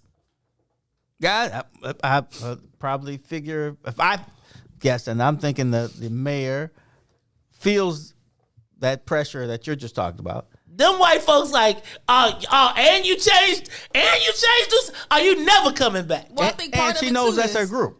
I mean, that's where she like- got her votes. Like you said, like we've been taking down statues and taking down landmarks. And so it's kind of like, oh, y'all finna tear down our stuff, but y'all think we about to give y'all something? Come on now. Yeah, and you think we finna give some Negroes something? You know one thing I noticed that white people don't like when black people have? Something. Audacity. The audacity. Hey, you're going to make Maze mad because that's an Obama word. Well, no. His was the never mind, but no, audacity. So shout out to Alderman David Moore, Shout out Taylor for backing him up, and shout Alderman out King. Sophia King. Yep, shout out to all of them. And it's so funny. Audacity, y'all. The funniest part though is that we compromised when honestly I don't think we needed to. I just be honest with you. And I think votes would have fallen off if they kept pushing. I think that I don't think so. They would have got on board. I think they would have got on board. And I think that the commenting of the white alderman only made black aldermen who would ordinarily not go against it be like, hold on, dog. I changed my vote. Who you think you talking to? No, I mean, I changed my vote. I think it would pass because you add the socialists and the black people together. It's over. That's my point. Vasquez. Right. I mean, because Vasquez, like the Latinos, especially the socialists in my estimation, are trying to cement, are trying to be aligned with the black people. And quite frankly, if you do the math and they could figure it out, they could literally run the table. Right. Everybody gets it except for the mayor and the black caucus. But I'm not going to shade nobody. Here's all I'm saying. And if they realize, well, they probably do know that they wouldn't have to worry about the mayor getting mad at them and them losing their committees because they decided who's on the committees. And they got the majority. But I just think that it was so amazing to watch how far people would go to accommodate the white folks, even when we have the numbers. Right? Even when we have the numbers. And I feel like we should make people uncomfortable. Like, so they don't want to go outside and see a street sign. But to Ruthie's point, we can look at statues, monuments of people who committed genocide, who killed our people, who did all this stuff, and there's no... They faces are on the money. America is a racist country. No. Todd? But Ruthie's never going to get elected like this. We're trying, Come on, First Lady. look, First Lady, you can't be saying that. I don't know. First Lady, you're not First Lady. Y'all Look. know we live in a different time now. I know we got a mayor that ride a motorcycle and wear a hoodie, and now you're going to have a first lady that's running around here talking about America's racist country. We ain't going to never get out of Robbins if y'all keep it up like that. But I guess my question is, why is the black mayor who is so focused on racial equity and rapid response teams opposed to the black man who founded this city getting his just due? Cause it's the audacity of y'all black people. But this is a black woman to be trying to come together to make ass like this. Like, but this is a black woman. Yeah, but come on now. Ruthie, wait, where your cape Come at? on now. Where your cape at? Because you already know. It's probably like, it's one of those things where, remember at first she said she was not going to take the statues down? And then you saw what happened, right? They came down. Because it sounds she's a good. flopper flip. Well, it's not that.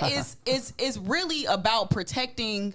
White supremacy, say it. I hate to keep using the word, but it's about protecting white supremacy. Even a black mayor. So so white supremacy. That the Haitian community ain't really joined in with the black people too much yet on this. Hold on, because you about to Because I'm saying, think about it. If the Haitians and the regular blacks get together on this, it's over with. Now, Ruthie, you can't be saying that, because then the next thing somebody gonna be going Facebook Live on me again talking about. Go. So now I hate the black people. That's but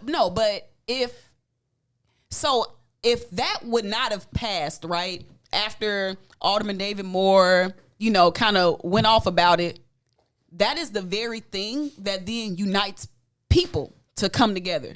So now you would have a groundswell of people like, yeah. And that's the very thing that I think the city wants to avoid. They don't need y'all black people downtown no more for no extra stuff. So that's why this went on ahead and passed, because if you have the black alderman showing that level of audacity, the people have no problem with getting right on behind that energy. You're right, because I'm here to tell you, if they would have blocked that, Joe, we could. I'm gonna tell you, that barbecue fest would have been Chicago Fest. Speaking of that, for those historians out there, for those historians who remember how this is right around Jane Byrne time. This is right around Jane Byrne time, Chicago Fest. Man, y'all might have to go back and look up some. We might have to get a historian on here. Because remember the Stevie Wonder concert? They was like, cool in the gang, ain't no parties. If the black folks ain't getting no peace, ain't damn party. Mm-hmm. Like, I'm just saying.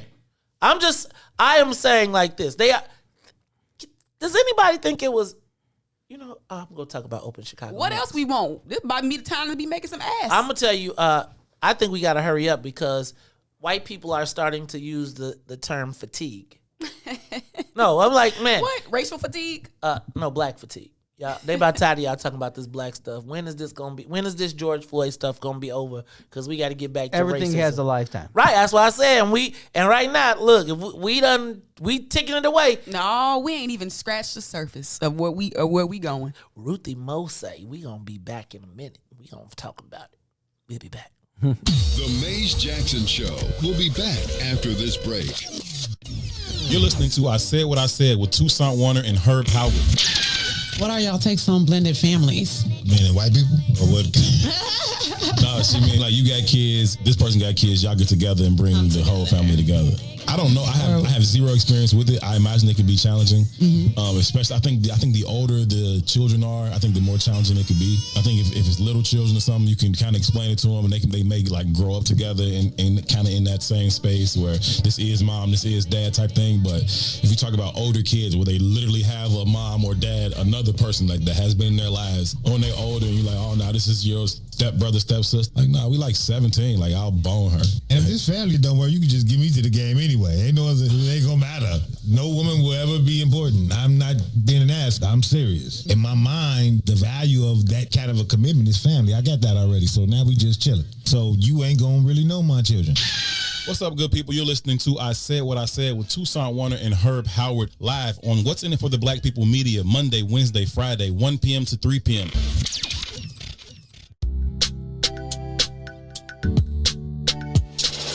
Sissy's Taco Bar Pop-Up is back with more hours and more days. Check them out at their new pop-up location at the Woodlawn, located 1200 East 79th Street. Sissy's Taco Bar offers authentic street tacos infused with international soul. Now every Tuesday, Thursday, Friday, and Saturday at the Woodlawn from 12 p.m. to 7 p.m. New vegan tacos have been added to the menu too. Visit sissytacobar.com for more info.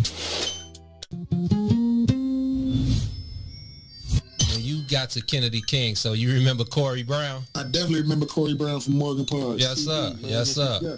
Murder, man. So I got it in with y'all one day before a game, and then y'all literally went out and destroyed some people by about 50 at Kennedy King, and I'll never forget, somebody shot a jumper. It came off long, and Corey will tell this story to this day. He says he went up, and I was in the stands. He went up for the rebound, and before he could jump, he said he felt a foot on his head.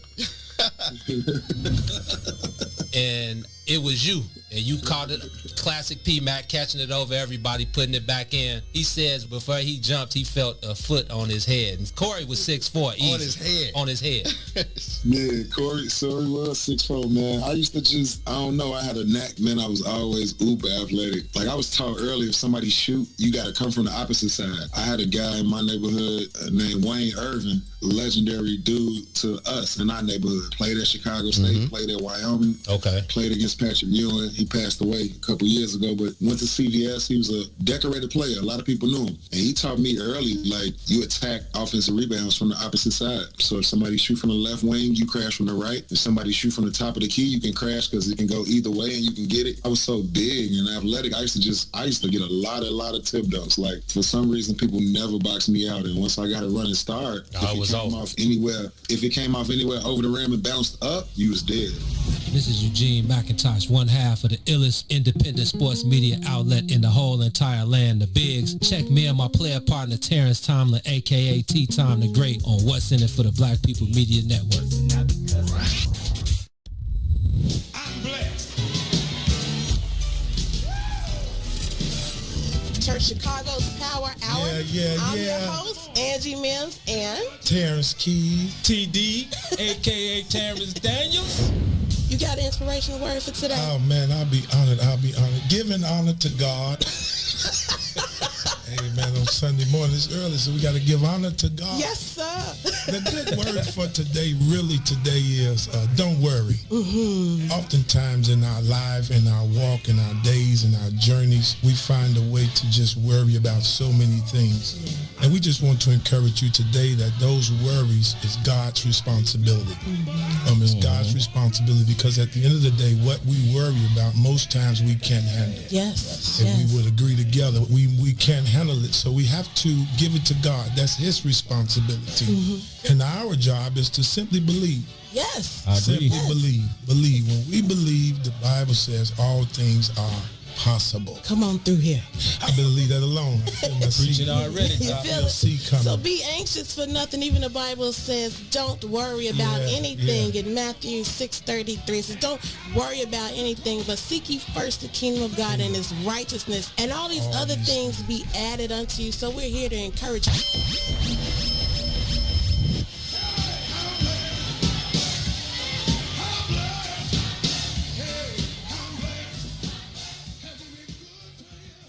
You are listening to the most dangerous show in the morning. Live on the line, we have the newly appointed State Senator Doris Turner. Welcome to the Maze Jackson Show. How are you, Senator Turner? Good morning, good morning, good morning. I really feel like I have arrived now that I'm on the Maze Jackson Show. It's a dream I never thought would happen. You know, in every office that I have held, I served 10 years on the Sangamon County Board. Then I served 2.5 terms on the Springfield City Council.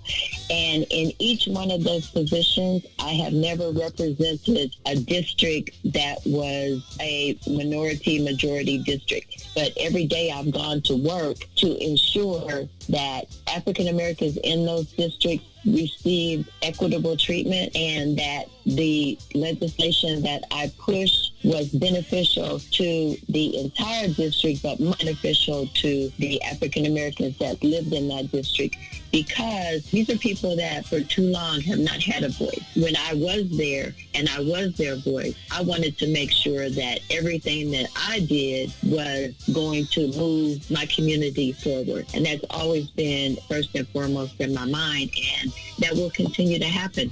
If you look at ordinances and legislation that I have championed, drafted, and passed, you will see that thread running through there.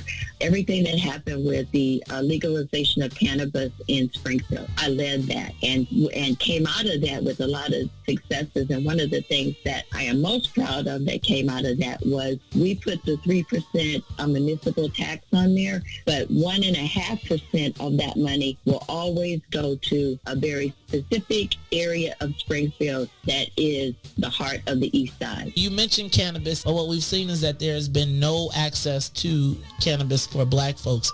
We've had to go back and do 2 fixes already. I think that everyone knew that that was going to happen.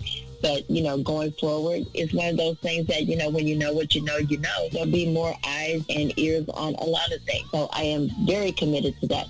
Maze Jackson. Maze Jackson. WIFTBPN. I think that the black community is starting to realize the mayor may not necessarily be an ally just because she is black. Live from What's in It for the Black Media Studio. Our representatives don't necessarily get a pass just because they're black. We've got a challenge in the black part of Chicago of holding black politicians accountable. You're listening to The Maze Jackson Show. This is Chicago, so I understand the Chicago way. I ask every day what's in it for the black people. With Maze Jackson. Come on, y'all.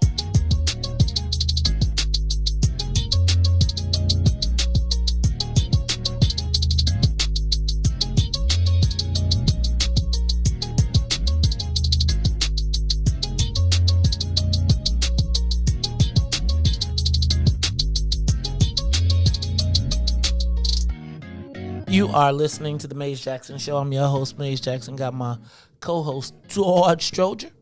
Got Ruthie Moore here. She doubled down on the blue. Still got the red and white socks on though. I'm sorry, she be like, I got you. She be like, I'm repping to the world, but you only got red and white socks, don't you? No. She also has her DePaul socks. Yeah. I've seen those. I think I need to start wearing different socks and more differently then. No, I mean, I think when you wear all that blue, though, I think you feel obligated. I do. I think like deep down when you got on blue, you be like, I got the rep. I wear winter socks in the summer. I don't have a difference between winter and summer socks. I wear socks, just socks. Whatever's in there. There are some winter socks. I do have some winter socks. I've had some on and I was like, I'm sweating. Oh, the Costco winter socks, because they got the extra heat in them. They got them lines that put the heat in them. All right, hey y'all.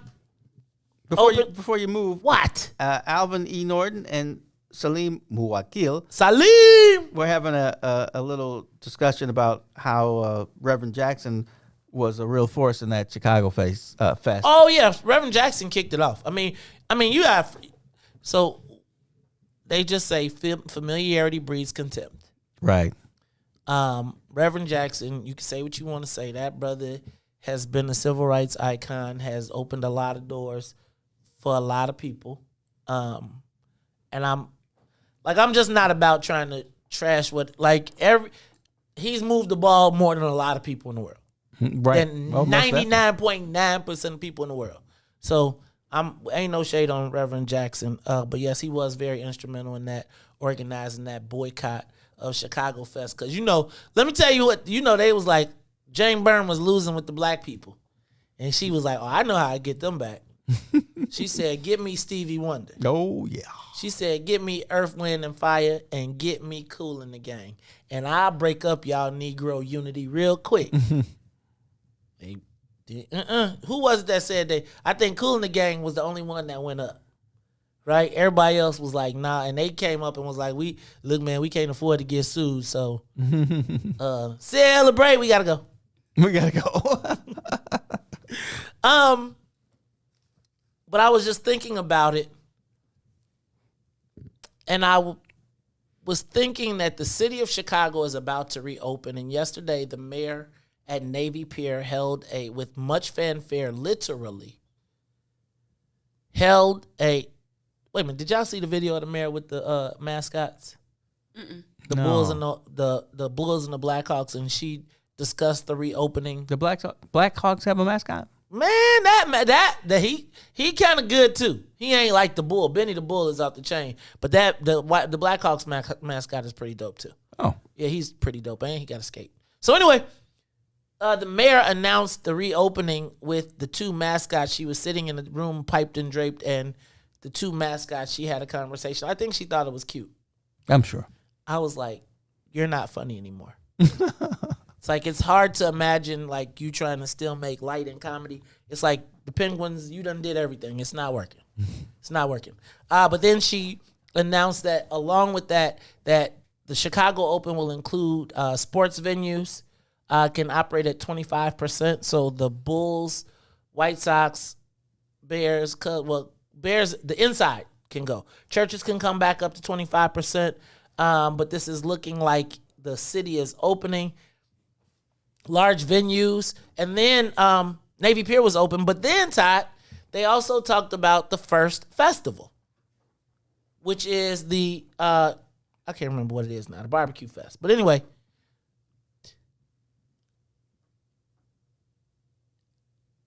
I was thinking about the timing of this. Because I thought it was pretty interesting that 3 weeks ago, I think that the city knew that they were planning on opening. They've been planning on opening even since the spike went up and down. Remember, because the governor had launched the bridge phase, and they were saying we were about to open, and then we had a little spike, and then now this vaccine, and they're saying that like 50% of the state has had at least one, and 30% is completely vaccinated, and it's the whole country is really just opening back up. But I thought it was pretty interesting knowing that this was on the horizon, that they let the Silver Room block party not return before they even clued them in, right? Then we saw that Chosen Few this week announced that they weren't going to be coming back this year. They weren't going to come back to 2022, right? But for the city to have a festival as large as this, the North Side, I can't think of what it's called again, the barbecue. Somebody get that for me, please. But the fact that they could have this festival planned means that they've been in talks with the Melman family for a pretty long time. To be able to launch a festival that is going to allow you to bring in 26 acts, or over the largest country music festival in the city of Chicago, as well as 26 pitmasters, to arrange all of that means that you've been planning this for at least 2 months. So my other question becomes is, who was talking to the black people? And how do we know? See, my challenge becomes is that oftentimes we get invited to the meeting and they take our input and they take our stuff and then they give it to the white folks, and the black folks who've been fighting for it don't get no parts. So let me ask a question. How will we know that the Black Chicago is open again? Like what? How will we know that Black Chicago is open again? So on July 1st, it appears as though, or not July 1st, but whenever they have, July 1st is apparently the target date. At least that's New York probably. But this, can you find that festival for me, Ruthie? Because I'm a little frazzled right now. But that festival, I want to know the date of it. And my question is, what's ours? What are we doing? Excuse me. How do we know that Black Chicago is open again? What will be our signal? That'll be the summer will be over. Yeah, that's true. The summer's over then. That's back to school. Too far. Yeah. And I thought it was pretty interesting because remember I told you what they need to do is get you used to not coming. So you let all of our festivals go, right? The Windy City Smokeout. The Windy City Smokeout. That sounds like I want to go. My cousin might want to go to that. But you think about the Windy City Smokeout, what they say, 26 bands or 26 pitmasters, 36 bands. When do black people come back? What will be our signal? I think it's important for us to also recognize that our biggest festivals are not a part of this, and next year it'll be that much easier for them not to get their permits renewed. You want 200? You think the white people want another 75,000 black people in the middle of 53rd Street? You think let me ask a question. You think Reggie's, the white bar that's across the street from the place of the Chosen Few, want y'all shutting them down for a whole week and they can't get no money? at the same time that they shutting down Cornell Drive, so you can't even get to the Chosen Few next year? The bar is shut down during the festival? You ever tried to go down Lakeshore Drive when Black people is over at? It hasn't. Oh, no, I know not to. But, I mean. No, the bar's not shut down. But it's very similar to when the white people move in the neighborhood, they don't want all that racket. Because, like, when the white people come to 67th now, they like this us. This Reggie's is us. Right. Why is all these black cars blocking up the expressway? I don't know, man, because I feel like those adjacent restaurants and businesses be making bank. That's what I was thinking. Not for the Chosen Few, because the Chosen Few, the whole premise of the Chosen Few is you showing out on your food and your drink, and everybody brings it to the event. Nobody's going anywhere else when you at the Chosen Few. Nobody. And it jams up the whole South Side. Now, you think about the fact that they just broke up the road, the construction for Cornell Drive. By next year, you won't even be able to get to it. Where does it go? Robbins. But where does it go? Right? But then you're going to see the House Music Festival downtown at Pritzker Pavilion. Why are you making fun of me, man? No, because I'm looking at this website for the Windy City Smokeout. I'm looking at it, right? What's the date? It is July 8th through the 11th. So 3-day festival already planned. And hold on, because I know it's some black owned barbecue places that could have been up in this. No, it couldn't. Ruthie. I see one. Who? Oh, sure. And it's not local. No, it's not. They bringing the pit masters from all over the country. Nobody local gets a piece. And let's just be clear, that festival is put on by R.J. Millman, who is Let Us Entertain You. Which, if you recall correctly, last week when we did the report, their family was one of the largest donors to Mayor Lightfoot. R.J. Grunts. That's where that came from. R.J. Grunts, they own over 40 restaurants. And they put this festival together. But just think about it. It's a country music festival. How do we know when are we back? What are the black supported festivals?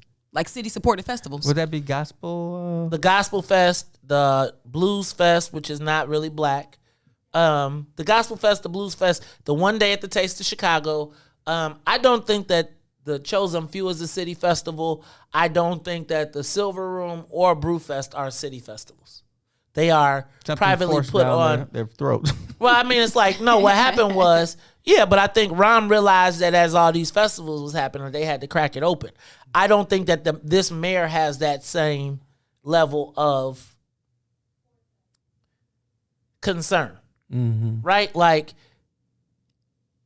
and I thought it was pretty telling that it was literally a day after the Chosen Few announced that they would be 2022. The next day, literally, the city announced that they were opening up. And I thought that was a signal to this is a different city. The people who used to have the plug ain't got the plug. Right? And then you correlate that with the relationships. Man, it's a real odd time right now to be in Chicago. And then you add all of this up to the plan for New Americans. Are there any, the Office of New Americans, are there any Latino festivals on the books? I think so. So, again, I'm just telling you, while we're canceling all of our stuff. Well, you know what? We probably ain't got the supports that's needed. Because it's a whole process. It is a whole infrastructure. And you need like certain support. So, Cousin Juan is like one of the top event planners and festivals and has been leading the charge on the return of the entertainment industry. But I don't know of any, like, no South Shore Summer Fest. Well, I got to put out the South Shore Summer Festival after I made it the big thing. But I guess, what are we doing? And how are we going to celebrate the return? Because there clearly is no return for black folks to the city. Well, there's like no open black Chicago. No? Yeah? Any other festivals up there? I just saw that everybody is going to benefit. You know what I was just thinking about too? Mm-hmm. I was thinking that I bet you the White Sox, I bet you the Bulls didn't lose that much money. I bet you. You know what I'd like to see? How much COVID money they got to set up that place, to set up the thing, and did it offset the cost of them not having people because they done took that joint coming down quick. I want to say, and I can't remember which sport it was. I think it was football. No, I think it was the Cubs. It might not. I don't know. But basically, some sports expert who does numbers was saying these teams are going to make a ton of money even without people. It's just not the same ton they made before. So right, they used to make $20 million. This year they'll make $10 million. Right. No, but that's white people consider a loss when they don't get profit. They don't consider a loss. No, this is all. No, profit. I got you. No, but they consider a loss profit loss. Loss. Right. We consider loss like business loss. Right. I'm in the red. Right. Literally in the red. Right. Yes. I'm trying to make payroll. Look, y'all, this is the Maze Jackson Show. We'll be back. And when we come back, I want to talk about the Bears draft a black quarterback. We're about to recruit Ruthie back into the football field. It's the Maze Jackson Show. We'll be back. The Maze Jackson Show. We'll be back after this break. Sissy's Taco Bar Pop-Up is back with more hours and more days. Check them out at their new pop-up location at the Woodlawn, located 1200 East 79th Street. Sissy's Taco Bar offers authentic street tacos infused with international soul. Now every Tuesday, Thursday, Friday, and Saturday at the Woodlawn from 12 p.m. to 7 p.m. New vegan tacos have been added to the menu too. Visit sissytacobar.com for more info. If I tell them to blow, I keep that metal close. That's how we ride in Chicago.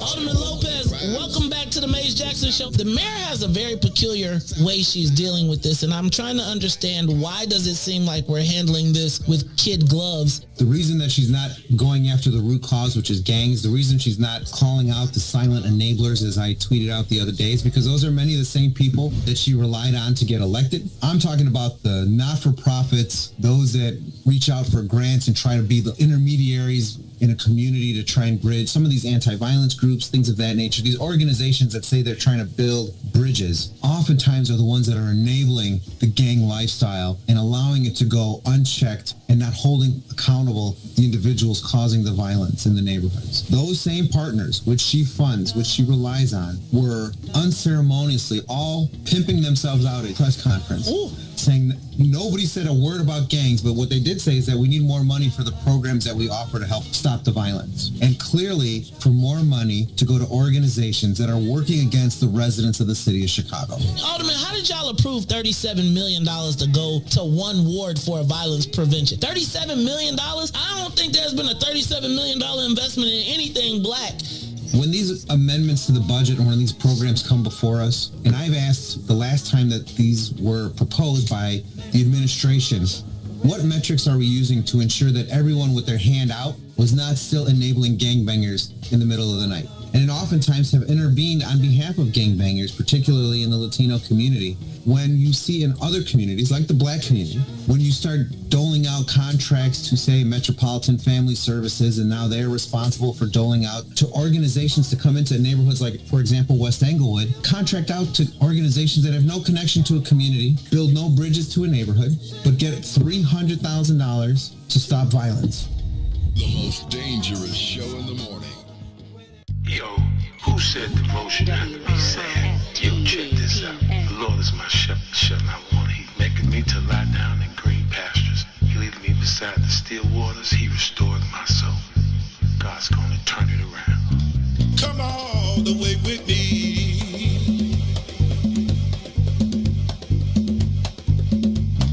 Don't leave me now.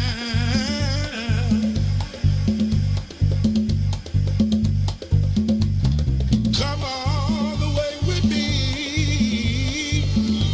Oh, please.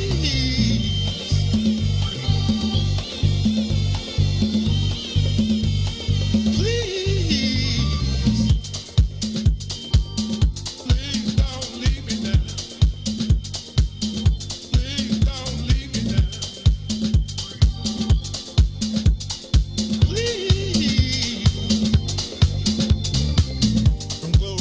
Gethsemane, Gethsemane, the Golgotha to the grave, from the grave back to glory.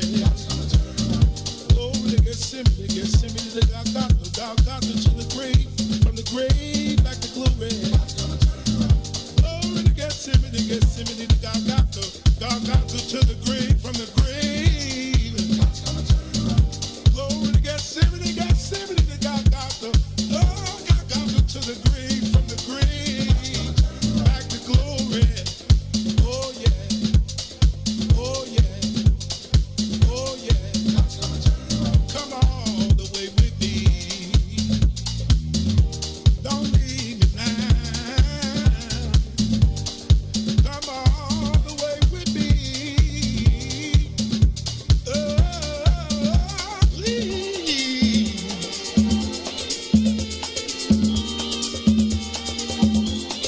God's gonna turn it around.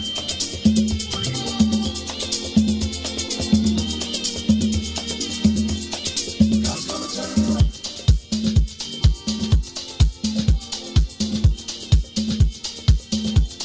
God's gonna turn it around.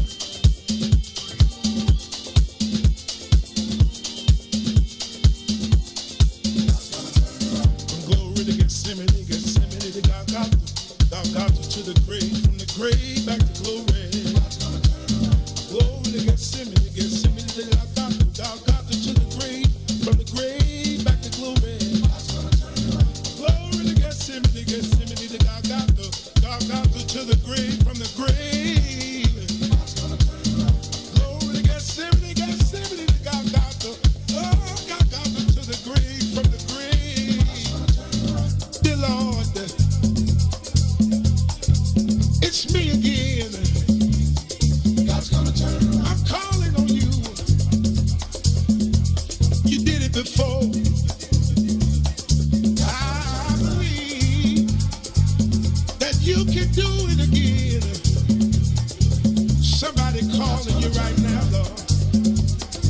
If it ain't one thing we need, somebody else needs you for another. Please, son, look and have mercy. Have mercy over our home, Lord. Have mercy. Have mercy. God's gonna turn it around.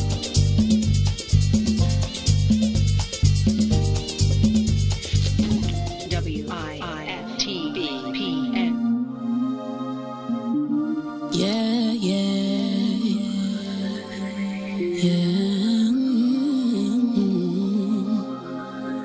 Been trying to reach you all day. What's the deal? Keep it real, baby. You can't even pick up and call me. Matter of fact, at this point, I just feel that you're trying to play me for a fool. Baby, that ain't cool. No, that ain't cool. See, you've been running around like you've been single, looking for a good time so you can mingle. Got me out here looking stupid.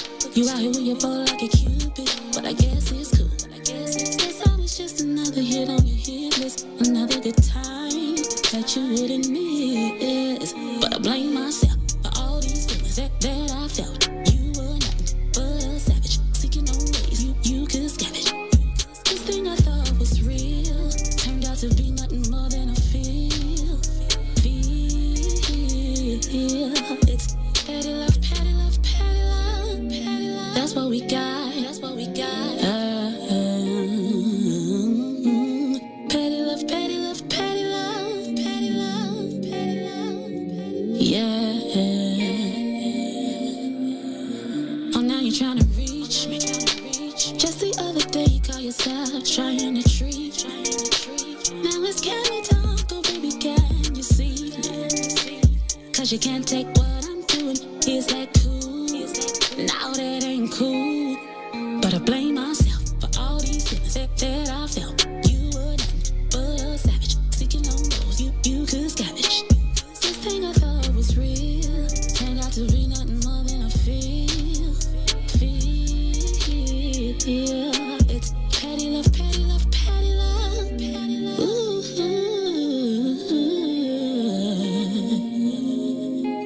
Petty love, petty love, petty love. That's what we got. Yeah. Why'd you have to hurt me, boy. I thought you were so deserving, boy. You took my love for granted, boy. I'll just take this as a lesson, boy. Petty love, petty love, petty love. That's what we got.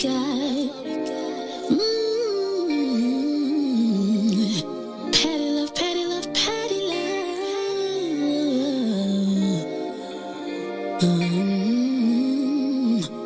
But I blame myself for all these feelings that I felt. You were nothing but a savage, seeking no rules you could scavenge. This thing I love was real, turned out to be nothing more than a feel. Petty love, petty love, petty love. That's what we got. Yeah. Petty love, petty love, petty love. What we got.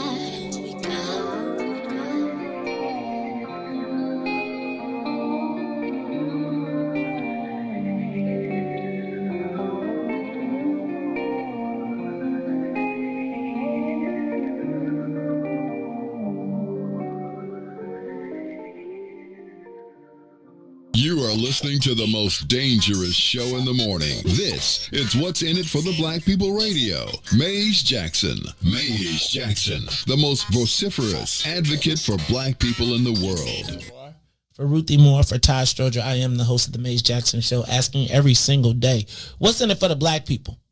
And if you don't like it, you can still tell them Maze said, Mayor Lightfoot, man, we ain't accepting that. We ain't accepting that. Let's go. Yeah.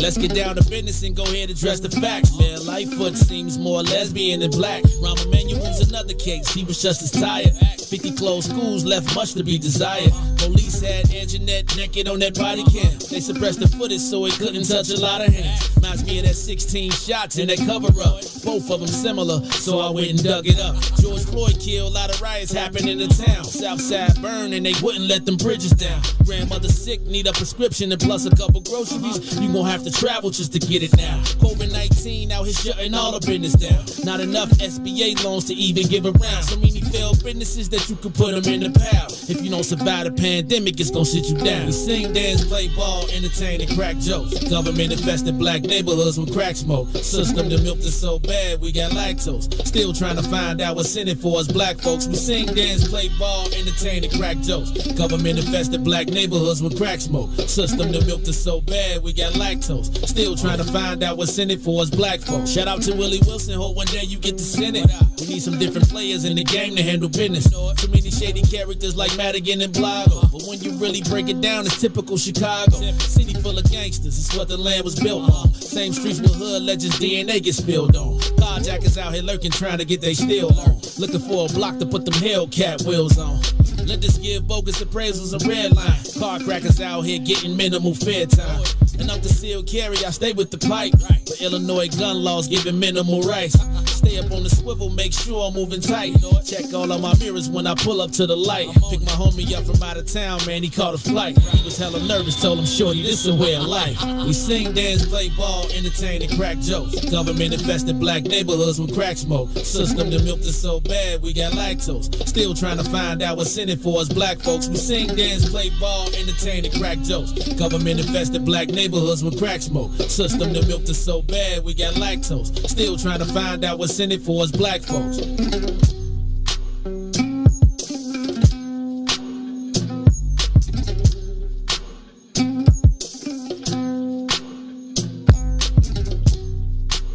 Wake up, Chicago! Hey, Ruthie, that's when you know you're in. Wake up, world!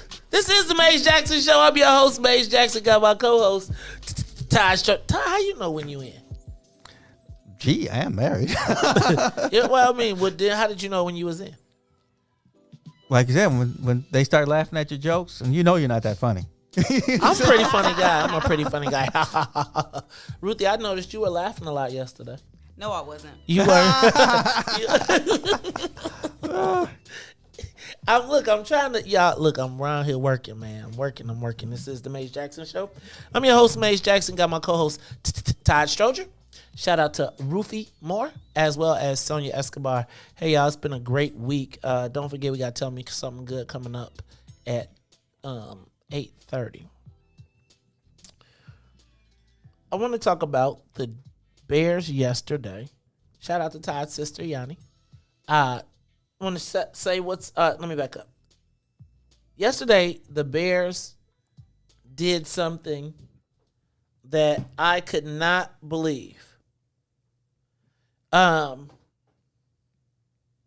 They drafted a black quarterback. Now, I'm going to tell you the best response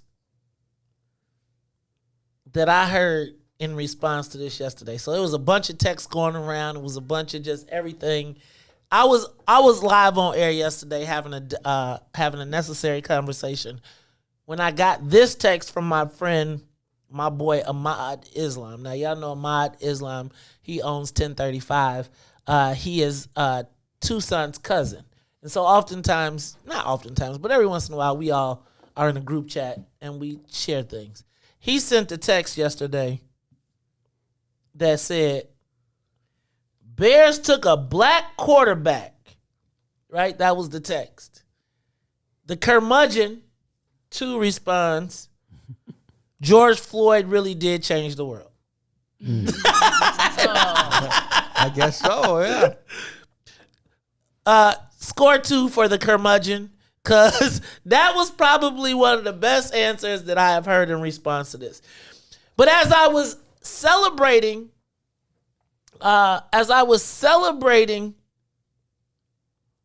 the fact that the Bears drafted Justin Fields, and I'm not just happy that he is a black quarterback, but I was very happy that, he had a successful college career. He wasn't like Mitch Trubisky. This guy was 20-2, right? Transfer, he played at the University of Georgia. He was drafted out of the University of Georgia. He overheard a teammate using racial slurs regarding him during a game. So he immediately transferred to OSU, the Ohio State University, where he immediately started and went on to take Ohio State to the playoffs, 2 national championship games, of both of which he lost. Over the last few months, I think we saw the reemergence of the position racism that exists at the quarterback. We saw that Justin Fields, even though he's put up spectacular numbers, still getting tagged with but he's got issues. And then they found out that he had childhood epilepsy. And so then they started playing around with this draft rank. So yesterday the Bears made a move up from 20 with the New York Giants, where they traded away our next year's first round pick, as well as 2 picks at a later point, I think a 4th and a 5th round, to take Justin Fields at number 11. So as I was excited about this game, about picking up Justin Fields, I then had the second wave that came over me, which was concern. So I'm excited, but I'm also concerned about Justin Fields. And now part of my concern for Justin Fields is not that I don't think he's a good quarterback. I just am concerned that there is a curse on quarterbacks in Chicago. And it's one thing for a white quarterback to have a curse.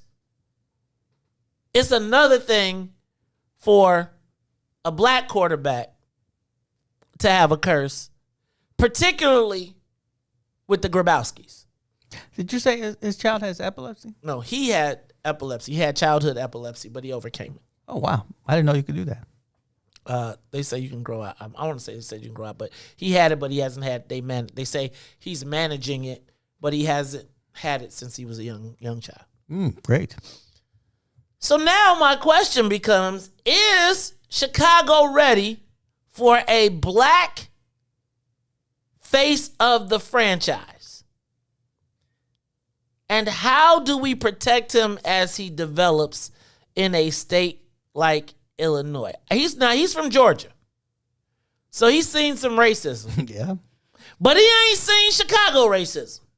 Remember, Dr. King, most peaceful man in the world, came up here like, Lord, I done walked through dogs and I ain't seen nothing like Chicago. And I'm going to be honest with you. I think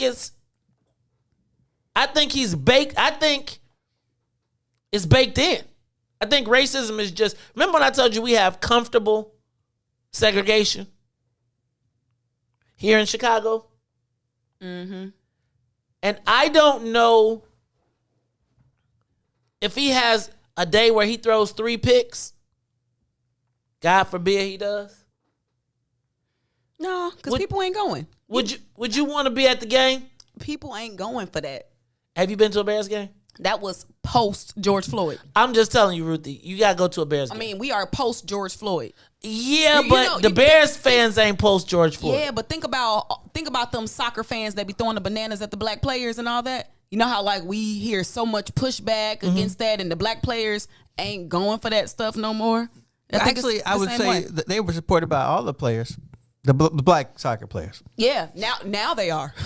Before, I think it was just what cost of doing business. Yeah, I think it was the cost of doing business. But not no more. You think? I know. So here's me. I don't think it's the people throwing bananas on the field. I think it's sitting in the stands. Right? So it's gonna go viral. The first N words, the monkey chants, whatever the people in the stands want to do, it's gonna go viral. I didn't think about that. We living in a different world now, and they gonna lose their jobs. You know how this go. Like if that's how they want to roll, want to play with it, go ahead. I do remember Vince Evans. You about to lose your job. That's how we rocking. You think so? I know so. I don't know, man. I've been in Chicago a long time, and I think if anybody is like, I think you might get that in California. I think if you in Chicago and you get caught being a racist, you get a promotion. I'm just saying. They be like, you standing up to this, see, because they done mixed us in with cancel culture. Right? They done mix racism and cancel culture together. So usually when the white folks are saying, get rid of cancel culture, they also like, man, they're suffering from fatigue. I'm on Ruthie's side. Yes. Really? Like that's like there was a time where you could say anything in the stands, and now you can't. Yeah, but I don't think you can do it anymore. They said, it's just sports rivalries. No. That sounds like racism. Right. Do I smell racism? I think the challenge is so do you think it'll have to be white people reporting people? Listen, they already right. They already won't. Because the Bears games, it'd be white. Yeah, it's really the white. NFL cannot afford anything racial. They already was on thin ice with the Colin. With everything. And then you see how they backtracked when they said, maybe these black people are serious. We don't want these players to stop playing. We need our Negroes. And so imagine if a black quarterback in Chicago is insulted in that way. Come on now. People are going to be up in arms. Cool. Even the white people too. That's because they got to be like, I'm not a racist. It's just Is America a racist country though? Is football a racist institution? Yeah. I'm sorry. I mean, what's a little racism with your Sunday afternoon? Think about this. Think about that white lady and her husband. I don't even know if they was white. They was probably white something. And they was cursing out LeBron in the during one of the the stands. I know you don't like LeBron. I miss all the LeBron curse outs because those types of things, like players are also pushing back against stuff like that. Oh, yeah. Now, that I like. I do like when they be like, what you say? Kick them out. Mm-hmm. Get them out of here. So, let me ask a question. What does he need to be successful? And will Black Chicago embrace him? Get a black wife. I was about to say. Now, Alice Brooks just said he has a black agent. So, that's a start. That is a good start. And he from Georgia. So, they hang people for that. Right? Now, he from and he ain't from Atlanta. So he might know the rules already. Right? It's going to be a lot of jersey sales. I'm going to get me a jersey. I might have to go get me a Justin Fields jersey, too. They're going to be hot commodities. You going to get you one? You can't. You got to get you a Mare jersey. She gonna be like Robbins. Here you go. Robbins too. It's gonna be Robbins hers, right? Like it's gonna be like Ruthie, your name ain't hers. Don't mind my business. Let me do what I got to do. So is Justin Fields enough to make you watch football? Yeah. I'll probably do like the little red zone highlights or something. We still got that? I don't. Yeah, on YouTube. It's YouTube now. You know, okay. People make YouTube careers out of doing that. Just the good plays. I ain't gonna notice that I never when y'all be talking about football, I just be quiet because y'all know how I feel. So I'm not. We gonna have football parties and to break. I'm here to build. First mansion. I'm here to build. We're going to have football parties at the First Mansion. You better cook some potato salad and fry some chicken one. Listen, you know what that man on your show said. Y'all make time for football. Man, I'm sitting up here like, so you know I'm going to have to go march. I got to go do some community. Yes, I need to say Eric Mobley. Yes, brother. New Era Chicago. Yes, you have shamed me. I will definitely put my time in because I got to watch Justin Fields. So if that is the motivation, and I realize that we have a lot of seriousness to deal with, but you know, some days it just be like, I like watching black quarterbacks. To me, they're more entertaining. I see it. Is that stupid? Like, no, it's not stupid. It's like they are more entertaining because they don't just stand there. Yeah, they're like, no. And then when you almost tackle them and they put a hand down and then they stand back up. The white ones, they just be in the pocket just waiting, letting the black people protect them. Yeah, right. Black man got to run for his life. It's symbolic. It's racial. Black quarterback got to run because the white defense and the white offense have collaborated to say, get that.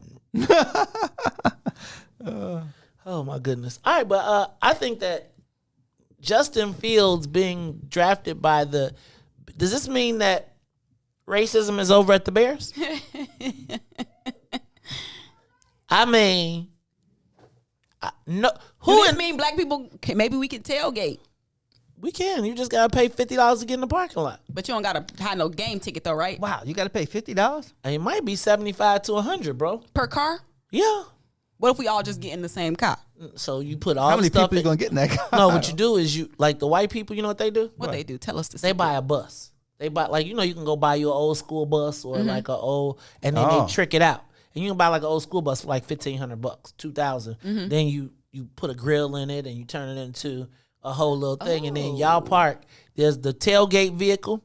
And then after there's the tailgate vehicle that has all the food and drinks, then everybody else ride together if you can't get on the bus. Oh. It's genius, man. We should get us an old ambulance. Old ambulance too. My friend has like a Bears tricked out. He's got the old ambulance. Is he the one? Did he buy the one that was for sale? Because there's a couple of those. But I'm saying like you can go buy an old used vehicle. My thing is buy an old used vehicle that doesn't take a lot of maintenance. Then you can carve it up. You could do whatever. Like I would love to. If we had a tailgate vehicle, would y'all ride in it?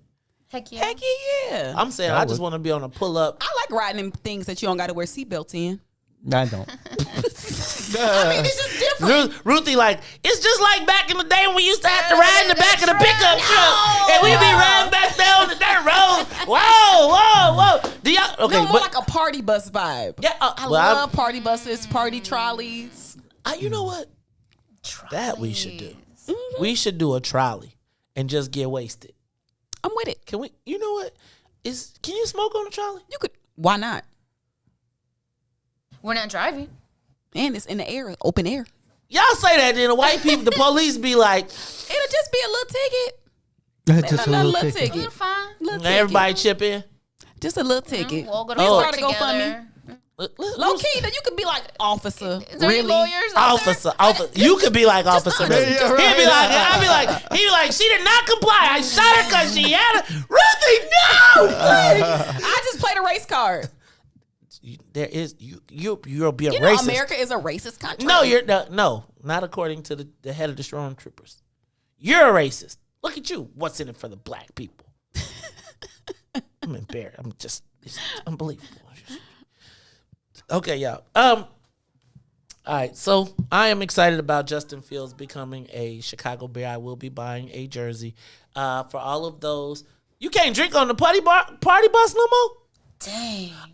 No, that's fine. Because the party bus, I don't need a drink in They party don't know bus. what's in your bag. Wow.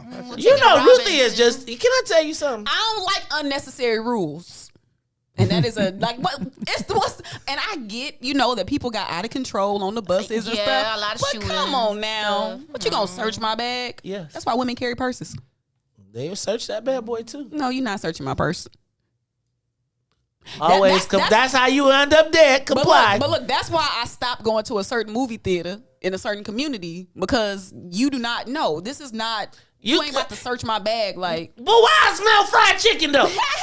Why your bag smell like fried chicken and it jingle when you sell like a gallon in that mug? Dang, I was thinking of weapons. I was thinking like you're sneaking in food. I'm pretty certain that they were more so searching for food. Yeah, versus food. Weapons. Wow. Yeah. They don't care about weapons. They kill each other. Funny. They move the blade to the side. Is these flaming hot? Exactly. You can't bring this in here. I'm gonna tell y'all one of the best days in my adult life with my son was we were going to the movies and we was late. And I ain't gonna even front. I probably have deprived my son of some of the rougher edge things a little bit. And so you should have seen his face when I said we taking this chicken into the movie theater. And he looking like, where we gonna put it? And I start wrapping it up. And I stick the chicken wings, and they're literally hot in his pocket. And I got them wrapped up in this thing. And How old was he? He might have, what is he? He might have been like 13, 12, 13. Okay. Oh, And he is like, he was so scared the whole time, right? And I'm standing there, and the guy is like, how you doing? And he looking like, are we breaking the law? He think he going to jail for taking the chicken wings in. And then when we got into the place, because then I went and ordered a bucket of popcorn, and then we broke our joint out. I had the hot sauce and everything, and we hooked it up. And it was like, he was like, Dad, why couldn't we just buy the...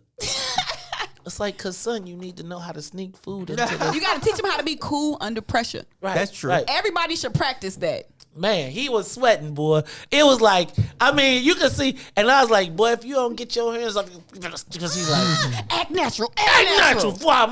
Act natural as I encourage you to do something wrong. Yeah, right. Do it right.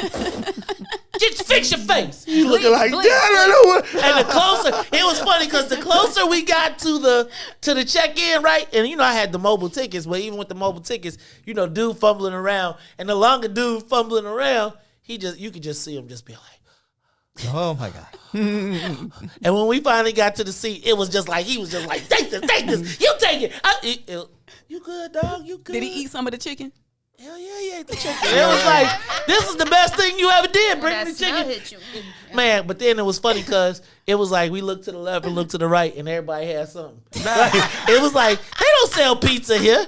Right? They're like, what you doing with a home of the hoagie in this mug? Have y'all ever stretched the truth about y'all kids' ages to like get them in a place or something? Yeah. Yo, you see how short I am? I was 13 and so I was like 18. I will tell you that so first of all, my mom, I remember when we was like young and we would go to like Great America or something, and they'd be like, and how old is the child? And she'd be like, he's 7.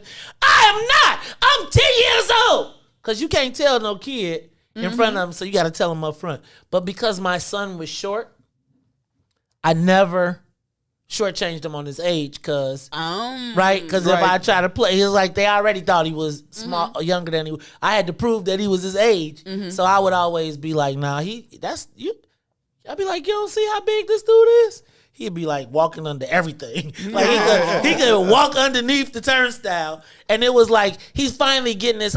He like me, right? I was 4'10" my freshman year in high school. Think about that. I was not 5 feet. I was the littlest dude walking around the school.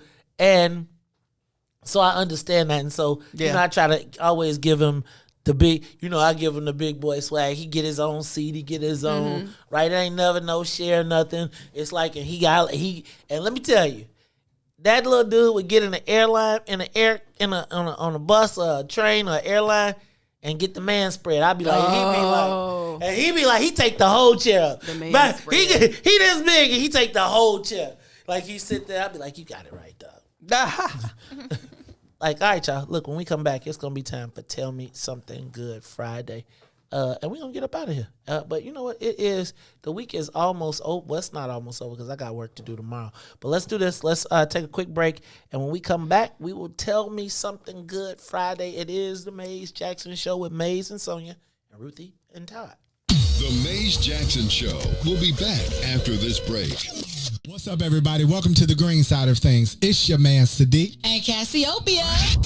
Motivated by the days, the sandwiches of spam. Grilled cheese won't stop me from grilling those who are stealing the peace and safety of the community because they releasing death and destruction on the community. A community where the people look like me and them. A place where mama and them stay. Not too far from where their children stay. You right. I want a peaceful neighborhood, and I'm not moving to the suburbs to have a peaceful neighborhood. Do we really have to take this, acting like we don't recognize this, still cooperate with this? You know what? The hell with this. Ram me behind a mic that's shaped like a middle finger, pointing straight up with my middle finger to any poor politician, dealer, deaf, crooked cop, or lazy parent. It's apparent to create change, you have to have a work ethic that make it seem like you lost your brain, standing out like the Willis Tower. It's a brother that represents dedication, discipline, and dream reaching, accompanied by a voice called power. Who rhyming harder than a rebel with the pen? Representing the city of Point Guards is an extra large MC who rhymes always on point, always rhyming with a point behind the flow. One of my students said the rhyme so hard we should stop calling it flow.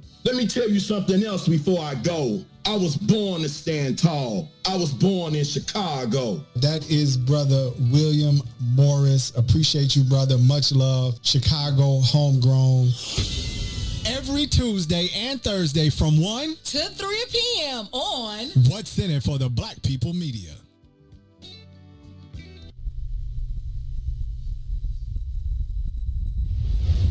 Come all the way with me.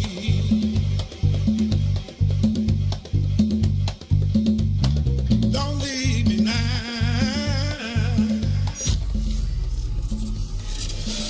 Church Chicago's Power Hour. I'm your host, Angie Mims, and Terrence Keys, TD, a.k.a. Terrence Daniels. do you believe that God's going to turn it around? I got to. Why? Why? Because he's did it before. Come on. And he'll do it again. Yes. That you can do it again. Yes. Come on here. Come on, I better leave that alone. Somebody calling you right now. Somebody calling you right now, Lord. If it ain't one thing, I better go. God's going to turn it around.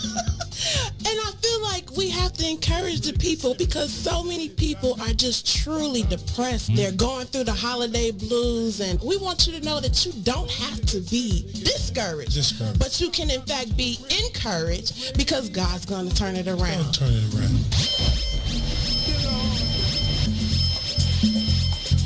It's me again.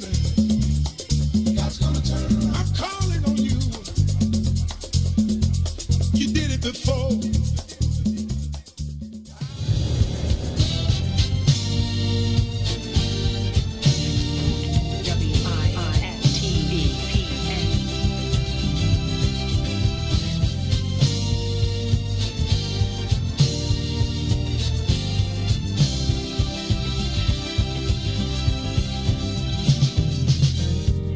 What about my love?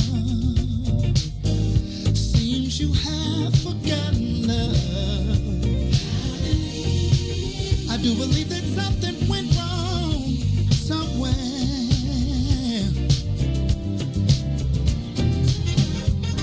What about my feelings? Do they mean anything at all?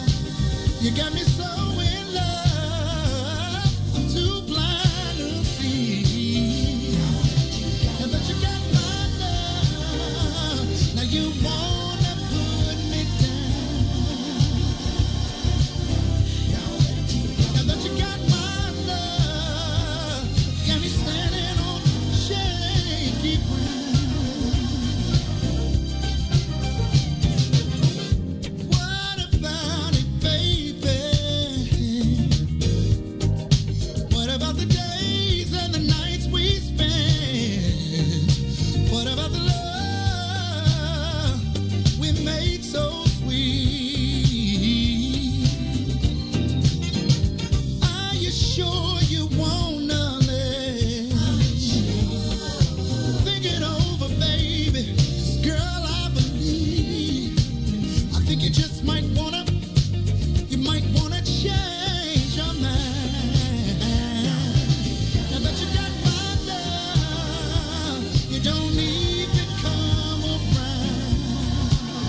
your hands together. Put your hands together.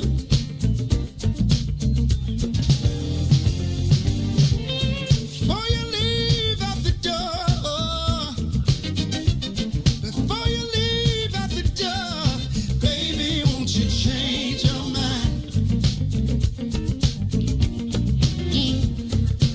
Really wish you would change your mind. Now that you got my love, you don't even come around.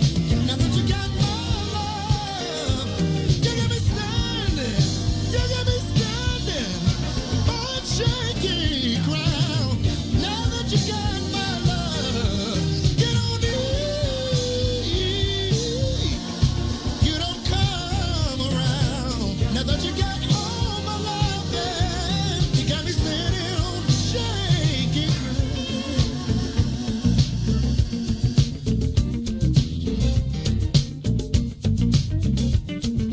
Put your hands together.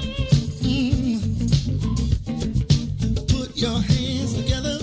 Oh my! I had a conversation with her. This is how it went. Before you leave out the door, before you leave out the door, baby, won't you change your mind? Oh, Lord have mercy.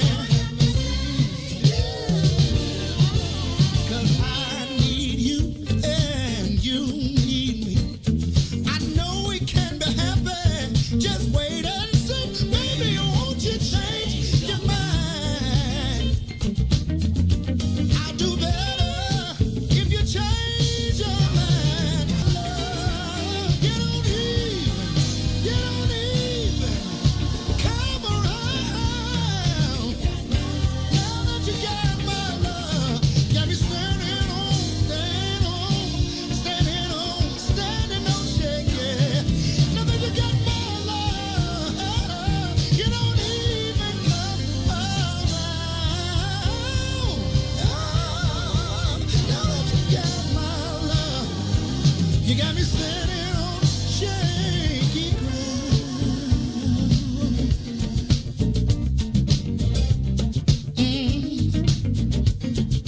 Baby, won't you change your mind? Baby, won't you change your mind?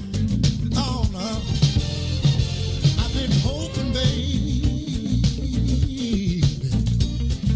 I've been praying, baby. Yes, I have. Baby, won't you change your mind? Oh no.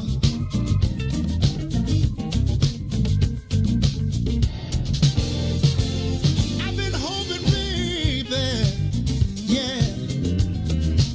I've been praying down on my knees, praying that you change your mind.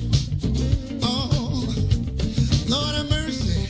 I'll do better if you change your mind. Back to the Maze Jackson Show. You are listening to the Maze Jackson Show. I'm your host, Maze Jackson. Got my co-host, Todd Stroger. Got Ruthie Mo. And Sonia Escobar.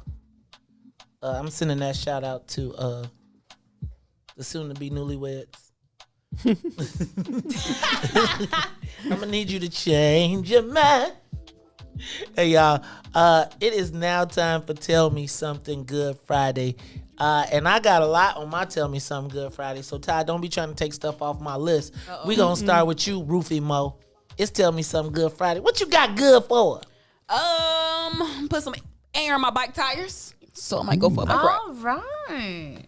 Ruthie, so where you got a pump on your bike? No. Where do you put the air in? At the gas station? Oh no! I got a air pump. Is it on your bike? No, I didn't even know that was a thing. Yeah, just in case. Yeah, I gotta get two to come put me a whole bike game. Usually I got a bike over there. I saw it. Yeah, it got me a little tech. What is it? A Trek? It's a Trek. A Maze, Trek. a Trek. Okay, so I got a little bike, but I don't know. I'm scared to ride it because I don't want to get embarrassed. It's a very nice bike. Well, you know what? You got a helmet? Helmet? I ain't seen no helmet out there. You gotta wear a helmet. Hey man, I feel like you be looking like a lame when you got a helmet on. Really? No. Do they got like a bat? Like they make really cool ones. Really? Mm-hmm. Do they protect your head? Because I always wonder How how does that. Put the sticker. But I was just thinking like, because every time I see a helmet, I don't understand how that thing protects your head anyway. Is it because you go over the front and it's supposed to be like that? It protects your head. It's your face you got to worry about. That's right. No, right. really. I'm gonna lose no teeth or nothing. Or it's I think it's more so like the backwards. Where are you riding? Well, you know what? It's not you. It's other people that you got to worry about. Right. I get it. But the other people, what they gonna do? Hit me? They be crashing. Juan said a dude crashed into her on purpose. Stay in a path when you start. Stay in a path. Yeah, I'm not trying to ride on the streets because what? People walk out in front of you. All kind of things can happen. Open car doors. Oh my! Y'all live a little cheesy Pete. Well, you don't make it to this age. I'm nervous. That's what I'm you nervous. always say, I'm Todd. telling you, I'm nervous, man. I used to ride my bike a lot. I really want to ride the bike a lot, but I'm just nervous. I'm like, I don't want. And I want. The other day they had that bike ride. I can't remember what the name of them people was. Whatever it is. Streets calling. Lord, dog, that was off the chain. I was like, ooh, I wish I could do that, but they was going too fast and too far. It be people in different stages of the pack. Yeah, I know, but I be seeing them people that be at the end like, and I be like, I don't want to be him. You got to start somewhere. I know, that's why I got to do it by myself. Oh, So you got to practice. Okay. Right, I okay. don't like to do things where you can see me being weak at it, and then See, you too famous. no, I'm not famous at all. You It's just you too famous. No, not famous at all. I just think that when people see you not, when people see you perform weakly in something, then they might assume that you have an opportunity to be. There's an opportunity or a weakness. So I try not to let people see me until I'm fully prepared. That makes Too sense. famous. Okay, let's get a quad school.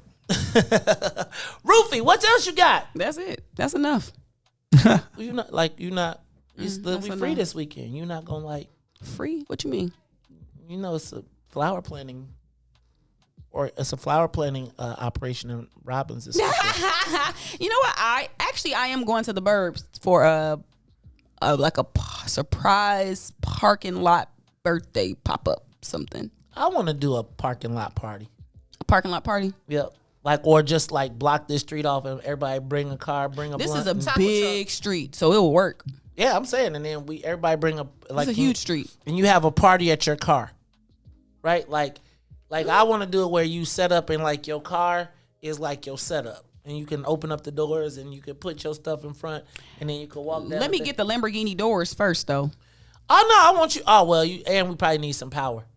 But see, I want to put like a concert at the end of the block, put some basketball courts down, and it's like an all day basketball courts. Yeah, like put some like TVs. some 1-on-1s. Like you could do like a Gus Macker. Remember Gus Macker? Mm-hmm. Like we need a basket, like the Gus Macker. Did you play in the Gus Macker? Never even heard of that. It's like it's not like it's a 3-on-3 tournament. They played all over the world. The Gus Oh. Macker. Nah. I remember like, you playing in the Gus Macker? It's like the Rucker. Sort of. Okay, I heard of the Rucker.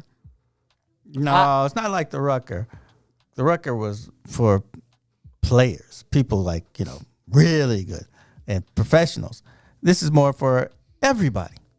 Yeah, it was middling players, but the Gus Macker, but Don't get me wrong. they there had probably levels. There was levels. Yeah. It was levels to this joint. All right. Did you ever play at the Bulls thing? That was fun. No, Todd, I never played basketball. Remember Oh, me? that's right. I'm the side hoop guy.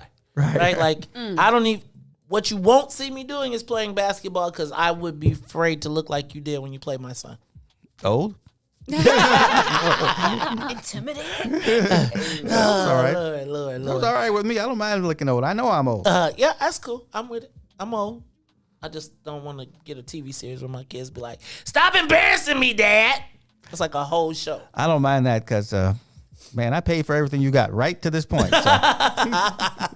The financial flex. Yeah, that's right. Such a parental thing.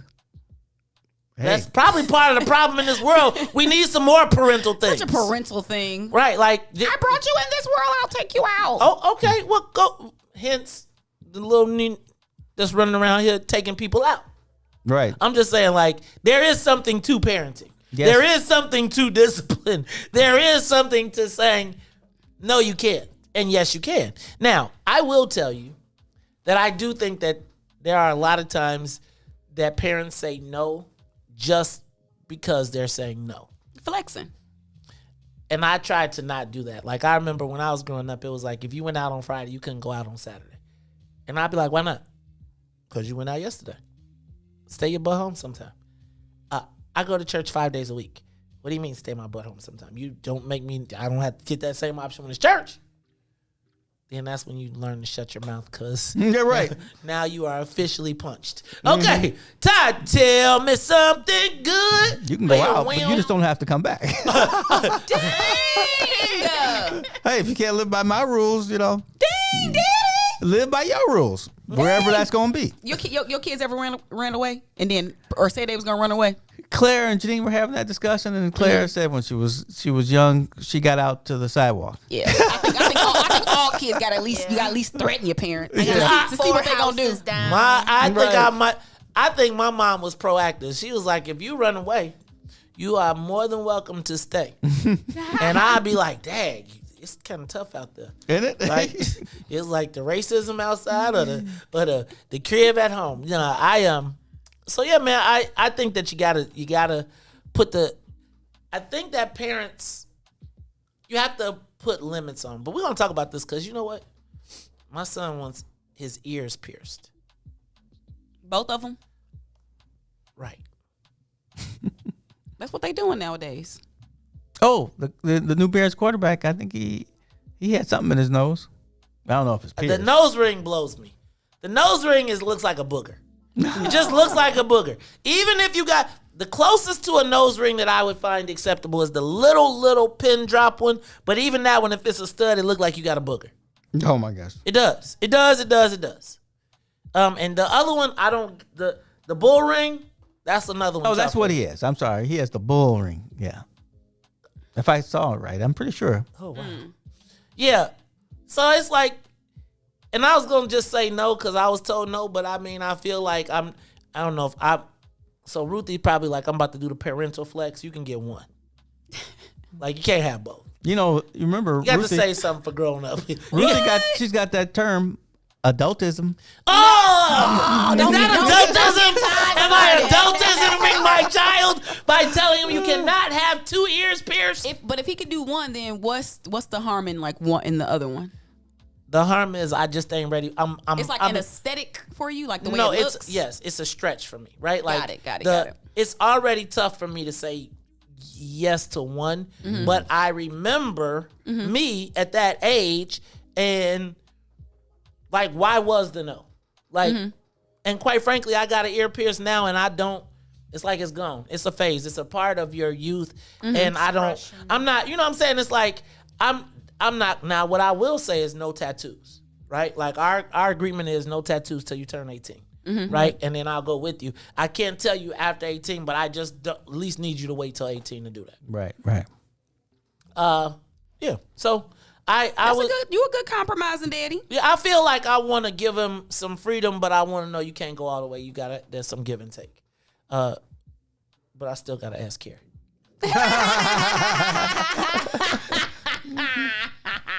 Todd, tell me something good, man. Janine and I will be going to Glorium tomorrow. What's Glorium? It's the Glory fundraiser for the scholarship fund for St. Ignatius. Oh, very nice. Oh, you better be walk in there with some swag tomorrow.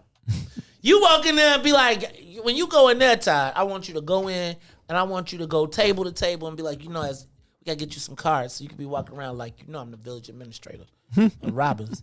Don't make me have to call you again. Does your job come with a badge or something? Yeah, I have no idea. Shoot. You better vote it in. Do you want one? You are right. That's what it comes down, huh? So you're going to the thing. So you're going to see all the big willies because, like, St. Ignatius, how much is that fundraiser? Oh, they make about $1 million. How much you got to pay for your ticket? Did you have to sell a table? Ticket-wise, I think there's $500 a ticket.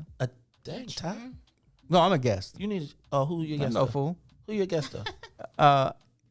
Is it a secret? Janine? No, it's not a secret. Not Claire. Hans's classmate. Well, he was a year behind him. His his dad bought a wing. His aunt.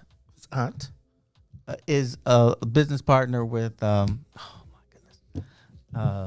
you know him, engineer Rashad. Rashad. Yeah. Oh, you going with Rashad's table? Yeah. Dag Rashad. See how y'all? I'm just telling y'all be it's just mostly Ignatius people. No, I'm not tripping. I'm just giving you a hard time. Shout out to Rashad Roderick doing his thing as well. Todd, what else you doing? That's it. What y'all doing? Forcing Hans to do more cleanup and spring cleaning, throwing stuff out. I'm gonna tell you what you really need to do. You need to put him on the work crew and have him working on the highway crew and tell him if he don't want to be swapped, he better get a job. That is good stuff. All right, Todd Stroger. So I guess you're gonna leave it all up to me, and I'll happily take it. Tell me something good. Friday, necessary conversations twice this week. I will tell you that the conversation we had on Monday night, tremendous in regards to what do black men do, what is our role in the shooting, and when a 7-year-old gets shot. And then last night we had fingers or fist. Are we stronger together? Another necessary conversation. Myself, Mark Carter, Bomani Obadeli, Levon Stone, and Tyrone Muhammad. Don't forget May Day on Monday, 10:30 a.m., 60 East Van Buren. Everybody black, we're asking you to come. We're not protesting anything. We are demanding for the office of North American Descendants of Slavery, very similar to the office of New Americans. I will celebrate the treaty, the peace treaty that put my Chirac war to an end. Personally, it just feels it's a little bit lighter to not wake up and be like, man, I got to fight from the front and the back. And so if there's nothing that came out of yesterday or this that's happened this week is the fact that we've all agreed to at least ain't nobody getting married, ain't nobody, but again, agreeing to that there's a bigger enemy than each other. Mm-hmm. And so I think that was tremendous. And it took me a little bit to put my ego in my pocket, but I will stay humble and continue to push unity of all black people. We don't have to agree on everything, but those things that we do, we gotta work together on them. Another tell me something good. Todd Stroger. Yesterday we had the mayor of Robbins. Todd Stroger, we found the mayor of Robbins, a new village administrator with a tremendous amount of experience that we believe will be the ultimate tag team to make Robbins a new black mecca. And man, when we went west, and you had to, when they said, go west, young man,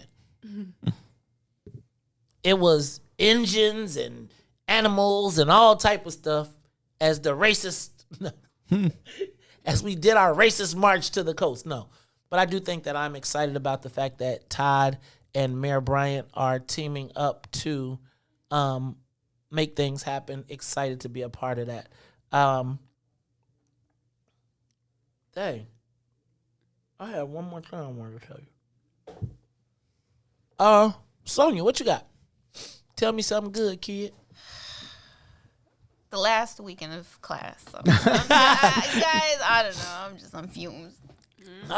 We are glad that you are at your last weekend of class. Yes. That is going to be super great. I want to encourage everybody again, Monday, May Day, 10:30 a.m., 60 East Van Buren. Now, if you want to get you a $100 holla, you want to represent with your What's in It for the Black People shirt, I will have them available. We will have What's in It for the Black People signs down there as well. But we're asking everybody, give us an hour of your time. Come down, show up. This is not going to be the We Hate Everybody march. This is really about us getting equal resources to be able to supply to our community. Anything else? Anybody else? All hearts clear? It's been a good week. Where does that come from? Is that church? Okay. That's what the pastor, when he closed, all hearts clear. And that's supposed to and all eyes closed, and then they do a prayer. Then they got to do the doxology. And then they ask for praise some God from whom all blessings flow, right? Mm-hmm. Then you do the doxology. What's a doxology? praise God from whom all blessings flow. I didn't know that's what that was called. That's called the doxology. Yes.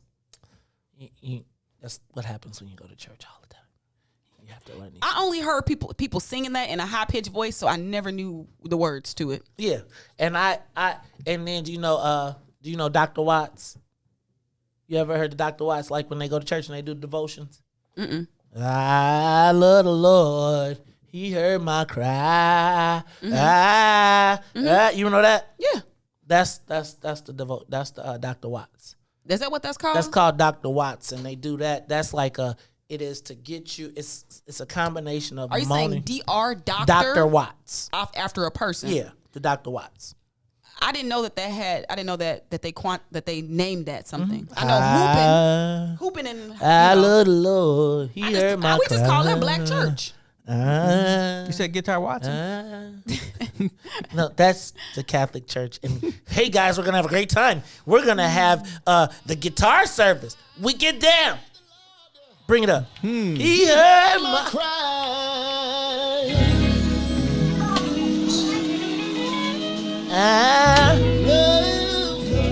Y'all know nothing about that? This is, y'all. It has been a great week. The Lord has blessed us tremendously. In the words of the late, great pastor, James Bass, God gonna bless you real good. So for Maze and Sonia and Ruthie and Todd, for the whole What's in It for the Black People Media family, I am the host of the Maze Jackson Show, asking every single day, what's in it for the black people? And if you don't like it, you can still tell them. Maze said, we out of here. Peace.